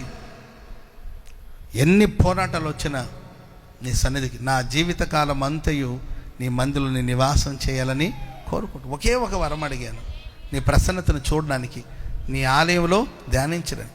నా జీవితకాలం అంతా నీ మందిలో నేను నివాసం చేయాలని కోరుకుంటున్నాను. తీర్మానాలు చేసుకోవాలి. స్తోత్రం చెప్పండి అందరి గట్టిగా హల్లెలూయా. సరే, మూడో మాట కూడా చెప్తాను, త్వరగా చదవండి. కొలస్సీలకు రాసిన పత్రిక 1వ అధ్యాయము 9-10 వచనాలు. కొలస్సీలకు రాసిన పత్రిక 1వ అధ్యాయం 9-10 వచనాలు. ఈ సంగతిని వినిన నాటి నుండి మేము మీ నిమిత్తము ప్రార్థన చేయుట మానక, మీరు సంపూర్ణమైన జ్ఞానమును, ఆత్మ సంబంధమైన వివేచనయు, ఆయన చిత్తమును సంపూర్ణముగా గ్రహించు వారునై ప్రతి సత్కార్యములు సఫలమగుచు దేవుని విషయమైన జ్ఞానమందు వృద్ధి పొందుచు అన్ని విషయంలో ప్రభుని సంతోష పెట్టినట్లు, ఆయనకు తగినట్లు ఆనందంతో కూడిన పూర్ణమైన ఓర్పును దీర్ఘశాంతమును కనపరిచి, ఆయన మహిమా శక్తిని బట్టి సంపూర్ణమైన బలముతో బలపరచబడి తేజోవాసులైన పరిశుద్ధుల స్వాస్థ్యములో పాత్రులుగా చేసిన చెల్లించవలనని దేవుని నేను బ్రతిమాలుతున్నాను. స్తోత్రం చెప్పండి గట్టి. థర్డ్ వన్, మూడవదిగా మానక ప్రార్థన చేయాలి. ఎలా ప్రార్థన చేయాలండి?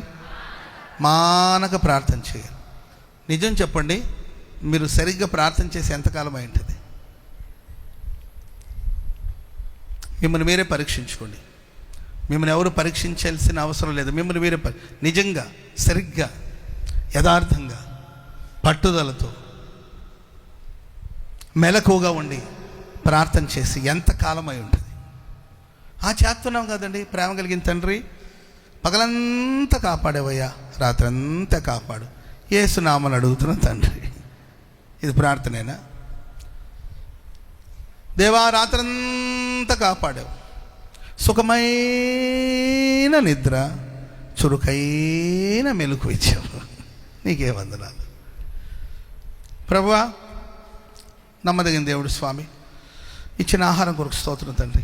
ప్రపంచంలో ఉన్న వాళ్ళందరికీ ఇవ్వండి ప్రభువా, యేసునామని అడుగుతున్న తండ్రి. నిజంగా సరిగ్గా పట్టుదల కలిగి ఎడతెగక ప్రభు సన్నిధిలో ప్రార్థన చేసి ఎంతకాలం అయింది? కొంతమంది ప్రార్థన మానేశారు. ప్రార్థన అనేది దేవునితో సహవాసం, ప్రార్థన అనేది దేవునితో ఐక్యత, ప్రార్థన అనేది దేవునితో కలిసి నడవడం, ప్రార్థన అనేది దేవుని సన్నిధిలో కూర్చోవడం, ప్రార్థన అనేది దేవునితో సంచరించడం. ఈ అనుభవాలు పోగొట్టుకుని కొంతమంది మానేశారు. ప్రార్థన ఊసు లేదు కొందరి దగ్గర. మేరక్క గారు ఒక మాట ఎప్పుడు, అరే బాబు, వీళ్ళ దగ్గర ప్రార్థన వాసన కూడా రావట్లేదు. ఏం రావట్లేదు? ప్రార్థించే వాళ్ళ దగ్గర ఒక ప్రార్థన సువాసన ఉంటుంది. నీ మాటల్లో, నీ నడకలో, నీ ప్రవర్తనలో, నీ ఆలోచించే ఆలోచనలో ఆ ప్రార్థన సువాసన వెదజల్లుతూ ఉంటుంది. ప్రపంచాన్ని తలక్రిందులుగా చేయవారు ఇక్కడికి వచ్చి ఉన్నారు అని వాళ్ళు సాక్ష్యం కలిగి ఉంటారు.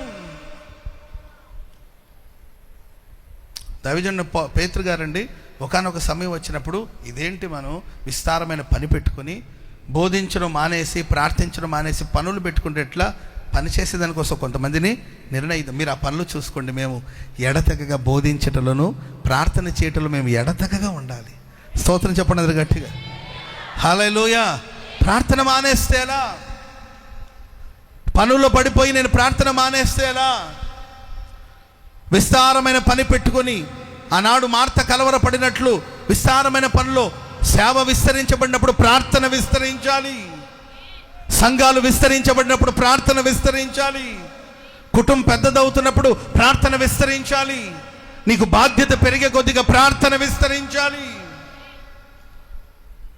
ప్రార్థన దినదినము మానక ప్రభుసలో నేను మీ గురించి ప్రార్థన చేస్తున్నాడు. ఏమని ప్రార్థన చేశాడు? అసలు ఆ ప్రార్థన పాయింట్స్ అన్నీ కింద ఉంటుంది, మీరు తర్వాత చదువుకోండి. సమయం 2 అయిపోతుంది, ముగిస్తాను నేను. ప్రియులరా, చాలా విషయాలు ఉంటుంది. మీరు సంపూర్ణమైన జ్ఞానం, సంఘానికి ఏ జ్ఞానం ఉండాలి చెప్పాలి. మిడిమిడి జ్ఞానం కాదు. ఏ జ్ఞానం ఉండాలి? సంపూర్ణమైన జ్ఞానం చెప్పాలి. నోరు తెరిచి ఏ జ్ఞానం? నోరు తెరవమంటే కొంతమంది ఆవలిస్తున్నారు. నోరు తెరవమంటే ఆవలించడం కాదు, అదే జ్ఞానం అంటే. Praise the lord. ఏ జ్ఞానం ఉండాలి మనకు? సంపూర్ణమైన జ్ఞానం ఉండాలి. ఆత్మ సంబంధమైన వివేకం ఉండాలి. అనేవారు, అందరూ ఆవలిస్తే పేగులు లెక్క పెడతారేమో, నేను ఆవలించకపోయినా పేగులు లెక్క పెడతా. ఇది ఆత్మల వివేచన, ఆత్మ సంబంధమైన వివేకం మనకు ఉండాలి. కొంతమందికి ఉంటుంది, తెలివితేటలు ఉంటుంది కొంతమందికి. మెడకేస్తే కాళ్ళకేస్తారు, కాళ్ళకేస్తే మెడకేస్తారు. వాళ్ళతో మనం మాట్లాడలేము అంతే. అర్థమైందండి? అన్నీ పనికిమాలిన జ్ఞానం కొంతమందికి ఉంటుంది. లౌకికమైన జ్ఞానం ఉంటుంది, వాళ్ళతో మనం మాట్లాడలేమండి. మహా తెలివితేటలు ఉంటాయి. మనకు కావలసింది ఆత్మ సంబంధమైన వివేకం. మనం నివసిస్తుండేది ఆత్మ సంబంధమైన ప్రపంచం. ఇది ఆత్మీయ ప్రపంచం. ఆనంద యాత్ర, ఇది ఆత్మీయ యాత్ర, యేసుతో నూతన యెరూషలేము యాత్ర, యేసుతో నూతన యెరూషలేము యాత్ర. ఆనంద యాత్ర, ఇది ఆత్మీయ యాత్ర, యేసుతో నూతన యెరూషలే. ఇది ఏ యాత్ర అండి? ఏ యాత్ర? ఇది సంవత్సరానికి ఒకసారి 2 సార్లు పోతుంటారు కదా యెరూషలేముకి. వెళ్ళేటప్పుడు డబ్బాలు పచ్చళ్ళు తీసుకెళ్ళడం, డబ్బాలు పచ్చళ్ళు తీసుకెళ్ళడం, ఏంటండి పిండి వంటలని తీసుకెళ్ళడం. అర్థమైందండి? యెరూషలేముకి ఈ యాత్ర కాదు, ఇది భౌతికమైన యాత్ర. అక్కడ ఆ పచ్చళ్ళ మూత ఓపెన్ అయిపోయి ఆ బ్యాగులో నూనె కారుతూ ఉంటుంది. అక్కడికి వెళ్ళి మూత సముద్రంలో మట్టి మంచిదంట కదండి, స్కిన్ ఎలర్జీ లాంటిది ఏదైనా ఉంటే మంచిదని చెప్పి మృత సముద్రం మట్టిని ఒక గోతానికి వేసుకొచ్చాడు మనోడు. గోతానికి వేసుకొచ్చేసి అక్కడ పెట్టాడండి. ఆ గోత చెరిగిపోయినట్టుందండి. ఆ గోత నుండి ఆ మట్టి పడతా ఉంది. అర్థమైందండి? సరే, యెరూషలేము యాత్ర మంచిది, కానీ మనం నూతన యెరూషలేముకి యాత్ర చేస్తున్నాము. ఇది ఆనంద యాత్ర, ఇది ఆత్మీయ యాత్ర. చెప్పండి కూడా మొదలు గట్టిగా. ఆత్మ సంబంధమైన వివేకం మనకు ఉండాలి. Praise the Lord. ఆయన చిత్తాన్ని సంపూర్ణంగా గ్రహించాలి. మనం ఎలా గ్రహించాలండి?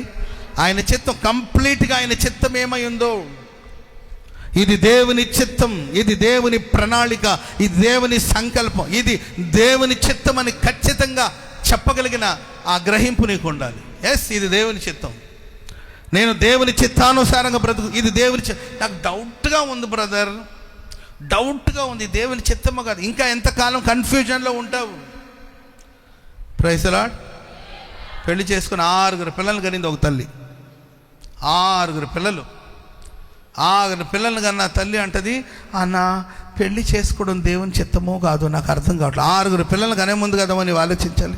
అదే నన్ను ఒకటే డౌట్గా ఉంది. నాకు అప్పుడెప్పుడో కల వచ్చిందన్న, నేను చేపలు తోముతున్నట్టు, కానీ ఏ చేపో నాకు అర్థం కావట్లేదు. ఆత్మల చేపో లేకపోతే ఇక్కడ సముద్ర చేపలో నాకు అర్థం కావట్లేదన్న.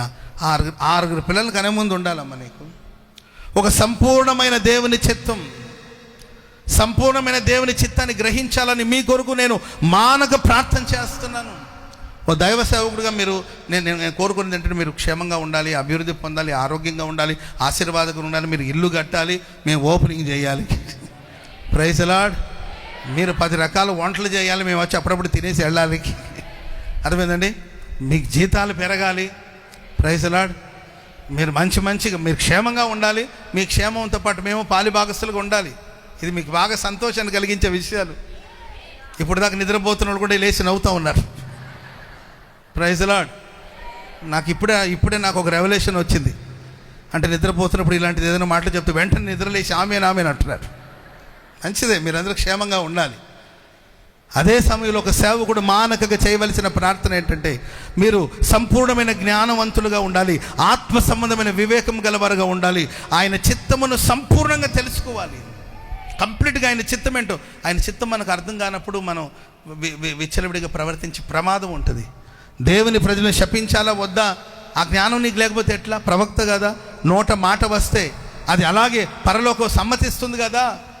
నోట మాట బయలుదేరుతుండగానే పరలోకం ఆమేనని చెప్తుంది కదా. అంతటి శక్తి నీ నోటికి దేవుడు ఇచ్చినప్పుడు ఎవరిని శపించాలి, ఎవరిని దూషించాలి, ఎవరిని దీవించాలి ఆ వ్యత్యాసం నీకు తెలియదంటే ధన వ్యామోహంలో పడిపోయి. Praise the Lord. చెప్పాలి గట్టిగా హల్లెలూయా. మాటలేమో నీవు నాకు ఒక ఇంటి అంతా బంగారం ఇచ్చినా కూడా నేను ఆ పని చేయను అన్నాడు. ఆ తర్వాత మరలా ఏంటంటే గనుల్ని, గొప్పవాళ్ళని, గనులైన వాళ్ళని, సెలబ్రిటీస్ని, సాధారణమైన మనుషులు చెప్తే వినరని సెలబ్రిటీస్ని పంపించాడు ఆ రాజు. ఆ తర్వాత శపించడానికి కోసం బయలుదేరి వెళ్ళిపోయాడు. ఓ సంపూర్ణమైన దేవుని చిత్తం ఏంటో తెలియట్లేదు. గాడిద కన్నులను తెరిపించాడు. గాడిద చూడగలిగింది కానండి, బిలాము చూడలేకపోయాడు. జంతువు చూడగలిగిందండి, నోరు లేని గార్ధవం చూడగలిగిందండి, కానీ ఒక ప్రవక్త గ్రహించకపోతే దేవుని చిత్తం ఎంత బాధాకరమైన విషయం. కనుక ఈ ఈ ఈ శుభవేళ నేను మనస్ఫూర్తిగా కోరుకుంటున్నాను అండ్ మానక ప్రార్థిస్తాను, మీకు దేవుడు సంపూర్ణమైన దైవ చిత్తాన్ని బయలుపరచునుగాక. ప్రతి సత్కార్యంలో మీరు సఫలం అవ్వాలి. మీరు ఏ ప్రాజెక్టు, ఒక మంచి పని ప్రారంభిస్తే దాంట్లో మీరు సఫలమగుదురుగాక. స్తోత్రం చెప్పండి అందరూ గట్టిగా. హల్లెలూయా. మీరు చేసే ప్రతి మంచి పనికి నా దేవుడు తప్పక తోడుగా ఉంటాడు. మీరు చేసే సర్వ ప్రయత్నాలు దేవుడు సఫలపరచునుగాక. అట్లనయ్యా నాటు సారాయి కాద్దాం అనుకుంటున్నాము, వైన్ షాప్ పెడితే మంచి బిజినెస్ అంటే పాస్టర్ గారండి మీరు ప్రార్థన చేయండి. తప్పుగా బ్రదర్, నేను ఇన్వాల్వ్ అవ్వను బ్రదర్, నేను ఇండైరెక్ట్గా ఉంటాను, డైరెక్ట్గా వాళ్ళు ఎవరో ఉంటారంటే పాపం చేయడం ఎంత తప్పో పాపాన్ని ప్రేరేపించడం అంతే తప్పు కాదు బ్రదర్. దాంట్లో నువ్వు ఖచ్చితంగా రాణించు. కాదన్నా మంచి బిజినెస్, మందు అమ్మే వాళ్ళ ద్వారా మంచి లాభం వస్తుంది, అనవసరంగా ఎక్కడ కూడా ఇన్వెస్ట్ చేయడం కన్నా ఇక్కడ చేస్తే బాగుంటుందని అంటే నీ కార్యంలో నువ్వు ఎప్పటికీ సఫలం కావు. ఎందుకంటే మనం చేసే ప్రతి సత్కార్యాన్ని దేవుడు సఫలపరుస్తాడు. ఆమెను చెప్పండి గట్టిగా. దేవుని విషయమైన జ్ఞానం మందు వృద్ధి పొందాలి. ఏ జ్ఞానం? దేవుడి గురించి. ఏం తెలిసి నీకు దేవుడి గురించి? ఏమ్మా లే పైకి అని ఎవరన్నా ఒకరు లేపమని చెప్తే దేవుని గురించి చెప్పమంటే దేవుడు అండి మంచి దేవుడు అండి, మన దేవుడు ఎంత మంచోడో. ఏం చెప్పాము, ఆయన మంచిగా మంచోడంటే మరి మంచోడండి ఆయన. వాళ్ళ అమ్మగారు మరియమ్మ గారండి, మేరీ మాత అండి ఆమె. వాళ్ళ నాన్న యోసేఫ్ గారండి, ఆయన కార్పెంటర్ పని చేస్తుండేవాడండి. అర్థమైందండి? ఇది జ్ఞానమే కాదని అనట్లా, కానీ క్రీస్తుని గురించిన అనుభవ జ్ఞానం నీకు ఎంత ఉంది? దేవుని గురించిన జ్ఞానం నీవు వృద్ధి పొందుతూ ఉండాలి. స్తోత్రం చెప్పండి గట్టిగా. నన్ను గురించి తెలుసుకోవాలంటే నాతో ట్రావెల్ చేసే వాళ్ళకి తెలుస్తుంది, అంతేనండి. అబ్రాం పాస్టర్ గారి గురించి తెలియాలంటే మీరు దూరం నుండి చూసారు, అబ్రాం పాస్టర్ గారు దగ్గర 6 అడుగులు ఉంటాడా? ఉంటాడు. Praise Lord. ఏం తింటాడు అబ్రాం పాస్టర్ గారు? ఏం తింటాడు? తినే ఉంటాడు. దూరంలో ఉన్నప్పుడు మనకు కొంతవరకు అవగాహన ఉంటుంది. ఆ వ్యక్తితో మనం కలిసి ట్రావెల్ చేసేటప్పుడు, ప్రయాణం చేసేటప్పుడు ఆయన ఎలా ఉంటాడు, ఆయన మాటలు ఎలా ఉంటుంది, ఆయన కోపం వచ్చినప్పుడు ఎలా ప్రవర్తిస్తాడు, ప్రేమ ఉన్నప్పుడు ఎలా ప్రవర్తిస్తాడు, సమస్య వచ్చినప్పుడు ఎలా రియాక్ట్ అవుతాడు, సమస్య లేనప్పుడు ఎలా రియాక్ట్ అవుతాడు, అవన్నీ కూడా ఒక పర్సన్తో మనం ట్రావెల్ చేసినప్పుడు మనకు అర్థమవుతుంది. నువ్వు దేవునికి దూరంగా ఉన్నప్పుడు ఆయన జ్ఞానం కొంతవరకు నీకు ఉంటుంది. నువ్వు దేవుని సమీపించే కొద్దిగా ఆయనలో ఉన్న శ్రేష్టమైన జ్ఞానాన్ని అందుకోగలుగుతావు. Praise the Lord. చెప్పండి గట్టిగా హల్లెలూయా. దేవుని విషయమైన జ్ఞానమందు వృద్ధి పొందుతూ ఉండాలి. అండ్ ప్రేమైన వర్లరా, అన్ని విషయమందు మన ప్రభుని సంతోషపెట్టాలి. ఎవరిని సంతోషపెట్టాలండి? పక్కన వాళ్ళని చూసి చెప్పండి, ప్రభుని సంతోషపెట్టండి, యేసయ్యని సంతోషపెట్టండి. యేసయ్యని చెప్పలేకపోతున్నారు అంటే మీరు ఎవరినో సంతోషపెట్టాలనుకుంటున్నారు. ప్రభుని సంతోషపెట్టాలి. ఆమేన్. ఒక భార్య ఉంటుందండి, తన భర్తను సంతోషపెట్టడానికి కొరకు పౌలు గారు చెప్పిన మాట. ఒక భార్య ఉంటుంది, నా భర్తను సంతోషపెట్టాలి, నా భర్తకి ఏమైతే ఇష్టం, నా భర్తకి మటన్ కీమా అంటే ఇష్టం, అందుకరికి ఈరోజు మా ఆయనకి నేను కీమా ఉండలు తయారు చేస్తాను. అర్థమైందండి? ఇదే గొడవ ఇక లేచిన కాడి నుండి వస్తాడు నా రాజు, ఆయన నేను ఏం వండి పెట్టాలి, నేను వండిన వెంటనే ఆయన తిని వావ్ అంటాడు. ఇక ఇదే పంచాయితీ ఆ తల్లి పాపం. తప్ప నేను అనట్లా ఏంటండి, కానీ లోకంలో ఉన్న కొంతమంది తన భర్తను సంతోషపెట్టి ఇదే పని, ఏం వండాలి. Praise the lord. తెల్ల ఇడ్లీలు అయితే పాపం ఆయనకి షుగర్ పెరుగుతూ ఉన్నట్టుంది, అందుకే నల్ల ఇడ్లీలు చేస్తే ఎట్లుంటుంది? నల్ల ఇడ్లీ అంటే రాగిల ఇడ్లీలు పాస్టర్ గారు, వేరుగా అనుకోవద్దు. రాగి ఇడ్లీ చేస్తే షుగరు పెరగకుండా ఉంటుంది. Praise the lord. ఇదే గొడవ. ఆయిల్ ఎక్కువగా తింటున్నాడు మా ఆయన, అందుకోసమే ఆయనకి గుండెలో ఉన్న రక్తనాళాలన్నీ కూడా కొవ్వు పేరుకుపోతుంది పాస్టర్ గారు, అందుకొరకే ఇలా చేయాలి. ఎప్పుడు ఆయన ధ్యాస, ఆయన గురించి ఆలోచించొద్దని నేను అనట్లా, ఆలోచించాలి, వాళ్ళ యోగక్షేమాలు చూడండి కాదని అనట్లా. ఎంతసేపు నా భర్త సంతోషిస్తే చాలు, భర్త ఆయన ఫీల్ అవుతున్నాడని సినిమా హాల్కి పోయిందంట. అర్థమైందండి? ఆయన ఫీల్ అవుతున్నాడు, సినిమా హాల్కి పోయింది. ఆయన ఫీల్ అవుతున్నాడని కూర్చొని మందు తాగమ్మా, ఇద్దరు కలిసి మందు తాగండి. భర్తను సంతోష పెట్టాలని కొంతమంది తమ భార్యను సంతోషం. ఇదే పని, నా భార్యకి అది కొన్నాను, ఇది కొన్నాను, నా భార్య అలా నింది, నా భార్య ఇలా నింది, నా భార్య ఇలా నిందండి, నా భార్య నవ్విందండి, నా భార్య ఏడ్చిందండి, నా భార్య తుమ్మిందండి, నా భార్య దగ్గిందండి, నా భార్య కుంటుతూ నడిచిందండి, నా భార్య పరిగెత్తుకుంటూ నడిచిందండి. ఇదే గొడవ కొంతమందికి. భార్యను ప్రేమించొద్దని చెప్పట్లేదు, భార్యను అభిమానించొద్దని చెప్పట్లేదు, భార్యను పట్టించుకోవాలి, బాధ్యతగా ఉండాలి. కానీ అంతకన్నా ఒక భార్య కానీ ఒక భర్త కానీ ఎవరైనా కానీ గుండెలో తెలుసుకోవాల్సింది ఏంటంటే, బ్రతుకులు నేర్చుకోవాల్సింది ఏంటంటే, మనం ఎల్లప్పుడూ దేవుని సంతోషపెట్టాలి. చెప్పలు కూడా మొదలు గట్టిగా గట్టిగా దీని నిమిత్తం ప్రార్థన చేస్తున్నాడు దైవజనుడైన పౌలు గారు. మానక మీ నిమిత్తం నేను ప్రార్థన చేస్తున్నాను. మనలో ప్రతి వాళ్ళు దేవుని సంతోషపెట్టేటట్లుగా, ఆయనకు తగినట్లుగా నడుచుకోండి, దేవుని వాక్యానుసారంగా నడుచుకోండి. అండ్ ప్రియులు, చాలా విషయాలు ఉంటాయి ఇక్కడ. ఆనందంతో కూడిన పూర్ణమైన ఓర్పు. Praise the lord. ఎలా ఓర్చుకోవాలి? మనల్ని ఎవరైనా బాధ పెడితే మనం ఎలా ఓర్చుకోవాలి?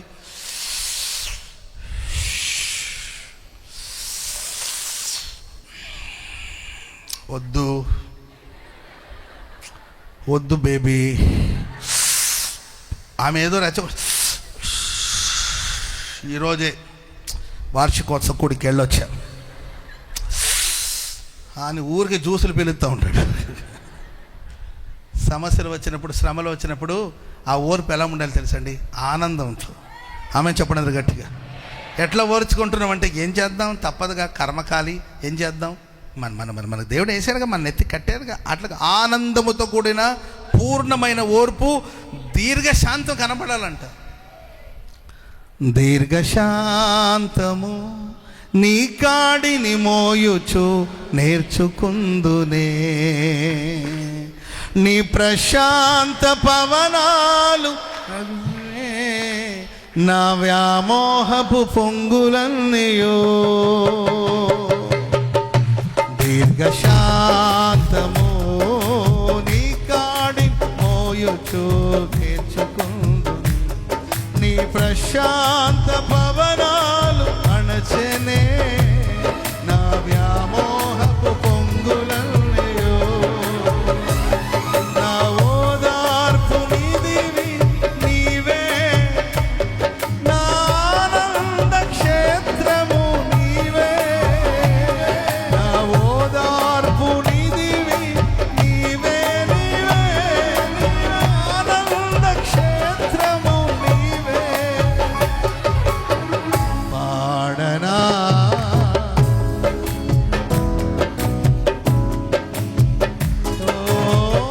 చూడనా ఊరకనే నిలిచే నీ పరాక్రమ కార్యములు. యేసయ్యా నీతో సహజీవనము నాశలు తృప్తి పరచనే.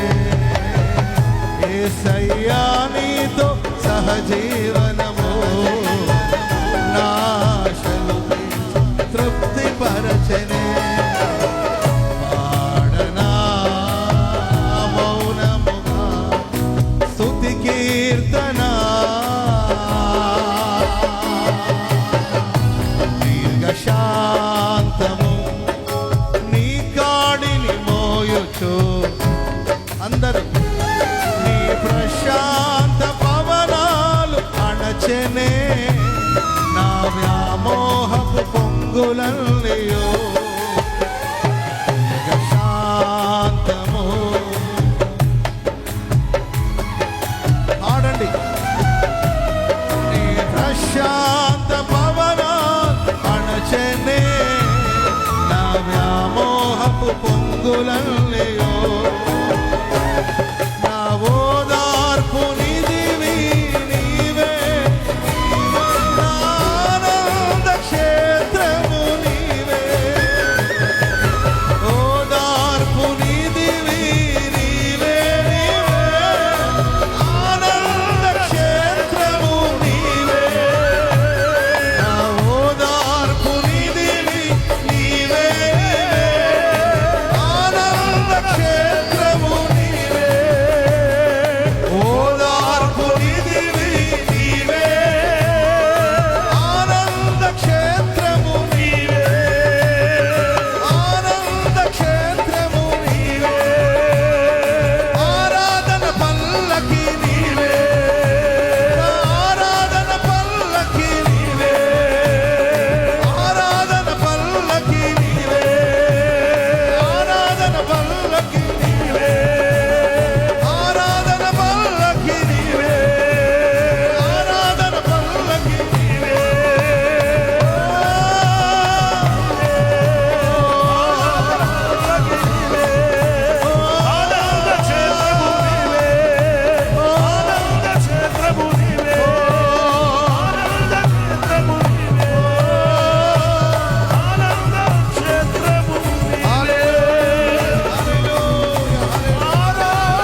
ఓర్చుకుందాం. స్తోత్రం చెప్పడానికి గట్టిగా హల్లెలూయా.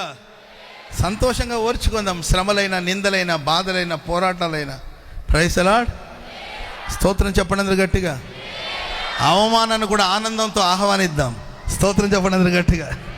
ఎవరైనా అవమానపరుస్తారా? ప్రభు నిమిత్తం. మనమేమో దరిద్ర పనులు చేసి కాదు, దేవుని నిమిత్తం అవమానం వచ్చిన ఆనందంగా ఆహ్వానిద్దాం. స్తోత్రం చెప్పడానికి గట్టిగా హల్లెలూయా. దీర్ఘశాంతం కనబడాలి ఇతనిలో. ఏంటి ఇంత దీర్ఘశాంతం? ఏంటమ్మా ఎలా ఉంటున్నావు? అసలు మనిషివేనా? ఉప్పు కారం తింటున్నారు మీరు? అసలు మనిషివేనా? నీకు అసలు రోషం ఉందా? అసలు నీకు కోపం రాదా? Praise the lord. ఎందుకు రాదు బాబు? నాకు కానీ కోపం వచ్చిందనుకో 40 మందిని కొట్టేస్తా. కానీ నా ప్రభుని బట్టి, నా కోసం సేవకులు మానక చేసే ప్రార్థన బట్టి ఆనందంతో కూడిన ఓర్పు, దీర్ఘశాంతం కనబడుతూ ఉంది. Praise the lord. దేవుని మహిమాశక్తిని బట్టి సంపూర్ణంగా మీరంతా తర్వాత చదువుకోండి. దేవుని యొక్క మహిమాశక్తిని బట్టి సంపూర్ణంగా బలపరచబడాలి. మనం ఎలా బలపరచబడాలండి? సంపూర్ణమైన బలం. ఆమెను చెప్పడం గట్టిగా. ఎలా ఉన్నారమ్మంటే ఏదో ఉన్నామయ్యా, అమ్మ హెల్త్ కొంచెం పర్వాలేదయ్యా, ఇంత తింటున్నాను. ఏదో తింటున్నావుగా, ఒక మాదిరిగా. అమ్మ హెల్తీగా ఉన్నారా అంటే ఎస్ నేను ఆరోగ్యంగా ఉన్నాను. స్తోత్రం చెప్పడం గట్టిగా. బాగానే ఉంది కానీ పాస్టర్ గారండి తలలో విపరీతమైన నొప్పి, ముక్కులో అసలు కారినట్టే ఉంది. Praise the lord. తుడిసినట్టే ఉంది. గొంతులో కొంచెం గరగర. ఓకే అమ్మా సరే. ఇంకా అమ్మ అంటే అయ్యా అంటే చెవి కూడా సరిగ్గా వినబట్లేదని అర్థం. అర్థమైందండి? గుండెలో ఒకటే దడ అంటుందయ్యా, నరాలని జూ అంటుంది. ప్రతిదానికి ఏదో ఒకటి ఉంటుంది, అది తెలుసు. నరాలు జూ అంటుందంట, గుండె దడ అంటుందంట. Praise the lord. కీళ్ళు పట్టేసిందయ్యా. ఆ తర్వాత అయ్యా కొంచెం గ్యాస్ పట్టినట్టు. అన్నిటికీ విత్ ఎక్స్ప్రెషన్ ఉంటుంది. Praise the lord. Praise the lord. అంటే అమ్మ మరి మీరు బలపరచబడలేదు కూడా. అమ్మో ఎంత బలం అసలు దేవుని ఏం జరిగింది ఈరోజు? అసలు వాష కోసం కూడా ఎంత బాగా జరిగింది, అసలు ఎంత బలం, ఎంత ఆత్మ. నీవేమని బలం? కొంచెమేనయ్యా. నాకు ఒక తల్లి ఉండేది, ఊరికి చప్పట్లు కొట్టేదండి. ఏమ్మా అంటే ఆత్మ చేతికి వచ్చిందయ్యా. ఆత్మ ఆడికి వచ్చిందంటండి. చేతికి వస్తారు, మూతి కూడా రావాలి కదా. ఆయన మహిమా శక్తిని బట్టి సంపూర్ణంగా నీవు బలపరచబడాలి. బలవంతుడుగా మారబోతున్నావు. సంపూర్ణమైన శక్తి నిన్ను కమ్ముకోబోతుంది. దేవుని శక్తి నిన్ను ఆవరించబోతుంది. దేవుని శక్తి హల్లెలూయా. పరిపూర్ణమైన బలంతోనే ఇక్కడ మీరు తిరిగి వెళ్ళబోతున్నారు. 3 వారాలు, 6 వారాలు, 7 వారాలు, 9 వారాలు కాదండి. 1 నిమిషం చాలండి ప్రభు నేను బలపరచడానికి. స్తోత్రం చెప్పండి అందరూ గట్టిగా హల్లెలూయా. స్తోత్రం చెప్పండి అందరూ గట్టిగా హల్లెలూయా. మీ అరికాలు మొదలుకొని నడునెత్తి వరకు దేవుని శక్తి నిన్ను కమ్ముకొనుగాక. నీలో ఉన్న బలహీనత నుండి నీకు విడుదల కలుగునుగాక. పరిశుద్ధాత్మ శక్తిని పొందుదువుగాక. దేవుని మహాశక్తిని బట్టి బలవంతులుగా మార్చబడదువుగాక. ఆమేన్. హల్లెలూయా. కూటమైన తర్వాత నేను నమ్ముతున్నాను, ఎవరు ముందుకు వచ్చి అయ్యా కొంచెం నొప్పిగా ప్రార్థన చేయమని అడగకూడదు. ఎందుకంటే ఇప్పుడు నువ్వు ప్రార్థన చేస్తుండగానే దేవుడు నీకు విడుదల దయచేయబోతున్నాడు. సంపూర్ణంగా నువ్వు బలపరచబడబోతున్నావు. నీ ఆత్మకు దేవుడు శక్తిని ఇవ్వబోతున్నాడు. నీ ప్రాణములో త్రాణ పుట్టించబోతున్నాడు. నీ దేహానికి దేవుడు బలం ఇవ్వబోతున్నాడు. సంపూర్ణంగా నువ్వు బలపరచబడాలి. ఆమేన్. హల్లెలూయా. తేజోవాసుల పరిశుద్ధ స్వాస్థ్యములో వాళ్ళు పాలి భాగస్థులుగా మార్చబడినందుకు దేవునికి కృతజ్ఞతాస్తుతులు చెల్లించారు. హల్లెలూయా. ఏ స్వాస్థ్యంలో ఉన్నాం మనం చెప్పండి? తేజోవాసులు అంటే వెలుగులో నివసించేవాళ్ళు. ఎక్కడ నివసించేవాళ్ళు అండి? వెలుగులో నివసించే పరిశుద్ధులు. వాళ్ళ స్వాస్థ్యంలో దేవుడు మనం పాలి భాగస్థులు అయ్యే భాగ్యం దేవుడు నాకు ఇచ్చాడు. నేను ఎప్పుడు అనుకుంటుంటానండి, యేసన్న గారు ఎక్కడ, మనం ఎక్కడ అంటే నా మట్టుకు చెప్పండి. యేసన్న గారు ఎక్కడ, నేనెక్కడ? దైవజనులు యేసన్న గారు ఎక్కడండి, నేనెక్కడ? వారి ప్రత్యక్షత ఎక్కడ? వారి ప్రేమ ఎక్కడ? వారి ప్రభుని సేవించిన విధానాలు ఎంత ఉన్నతంగా ఉంటుంది. అలాంటి పరిశుద్ధుల స్వాస్థ్యంలోనికి దేవుడు నన్ను తీసుకొచ్చాడంటే, మనల్ని తీసుకొచ్చాడంటే మనం దేవునికి కృతజ్ఞతగా ఉండాలా లేదండి? చెప్పాలి, ఉండాలా లేదా? కృతజ్ఞత లేకుండా మనం ప్రవర్తించవచ్చా? ఎల్లప్పుడూ నేను అదే గుర్తు చేసుకుంటుంటాను. సర్టన్ టైంలో సరి అయిన సమయంలో దేవుడు నాకు దైవజనులు యేసన్న గారిని పరిచయం చేశారు. సేవ చేయాలనే దర్శనం ఉంది, సేవ చేయాలనే ఆశ ఉంది. కానీ ఎక్కడికి వెళ్ళాలి, ఎవరి దగ్గరికి వెళ్ళాలి, ఎవరి దగ్గర నేర్చుకోవాలి, ఎవరి పాదాల దగ్గర సేవ నేర్చుకోవాలి, ఎన్నో కన్ఫ్యూజన్ ఉంటుంది కదా. నేను పుట్టింది ఎక్కడో, నేను పెరిగింది ఎక్కడో, నాకు ఆంధ్రప్రదేశ్కి అసలు ఏ సంబంధం లేదు. మా పూర్వీకులు కానీ మా పితరులు కానీ ఎవరైనా ఆంధ్రప్రదేశ్లో ఉన్నారంటే అలాంటి జాబితాలు కూడా ఏమీ లేవు, సంబంధమే లేదు. కానీ ఎక్కడో పుట్టి ఎక్కడో పెరిగాను. కానీ దేవుడు ఆ తేజోవాసుల పరిశుద్ధుల స్వాస్థ్యం, దైవజనులు యేసన్న గారు తేజోవాసుల పరిశుద్ధుల స్వాస్థ్యంలోనికి దైవ సేవకుల సహవాసాలను ప్రభు మనల్ని తీసుకొచ్చాడంటే, ఈరోజు నేను తెల్లబట్టలు వేసుకున్నానంటే, ఈరోజు నిలబడి ఇంతమందికి దేవుని మాటలు చెప్తున్నానంటే, ఇది నిజంగా జీవితకాలం అంతా ఏంటండి, ఎంత కృతజ్ఞతలు చెప్పినా తక్కువే. ఎంత కృతజ్ఞతలు చెప్పినా. Praise the Lord, hallelujah. భూలోకంలో తేజోవాసుల పరిశుద్ధ స్వాస్థ్యం సంఘం, ఈ Hosanna ministries. Praise the Lord, hallelujah. పరలోకంలో కూడా మనకు ఒక స్వాస్థ్యం ఉందండి, అది తేజోవాసుల పరిశుద్ధుల స్వాస్థ్యం. ఆ స్వాస్థ్యంలో మనం అందరూ పాలిభాగస్తులే. ఇంకా పోలేదు కానీ మనం అక్కడికి, కానీ మన అందరి మీద అక్కడ రిజిస్ట్రేషన్ అయిపోయింది అంతే. స్తోత్రం చెప్పండి అందరూ గట్టిగా, హల్లెలూయా. ఆ విశ్వాస వీరుల జాబితాలు ప్రభు మన పేరు రాసేసాడు. ఆ జీవ గ్రంథంలో మన పేరు లిఖించబడి ఉందండి. జీవ గ్రంథంలో మన పేరు లిఖించబడి ఉన్నది. గొర్రెపిల్ల యొక్క జీవ గ్రంథంలో మన పేరు లిఖించబడి ఉన్నది. హల్లెలూయా.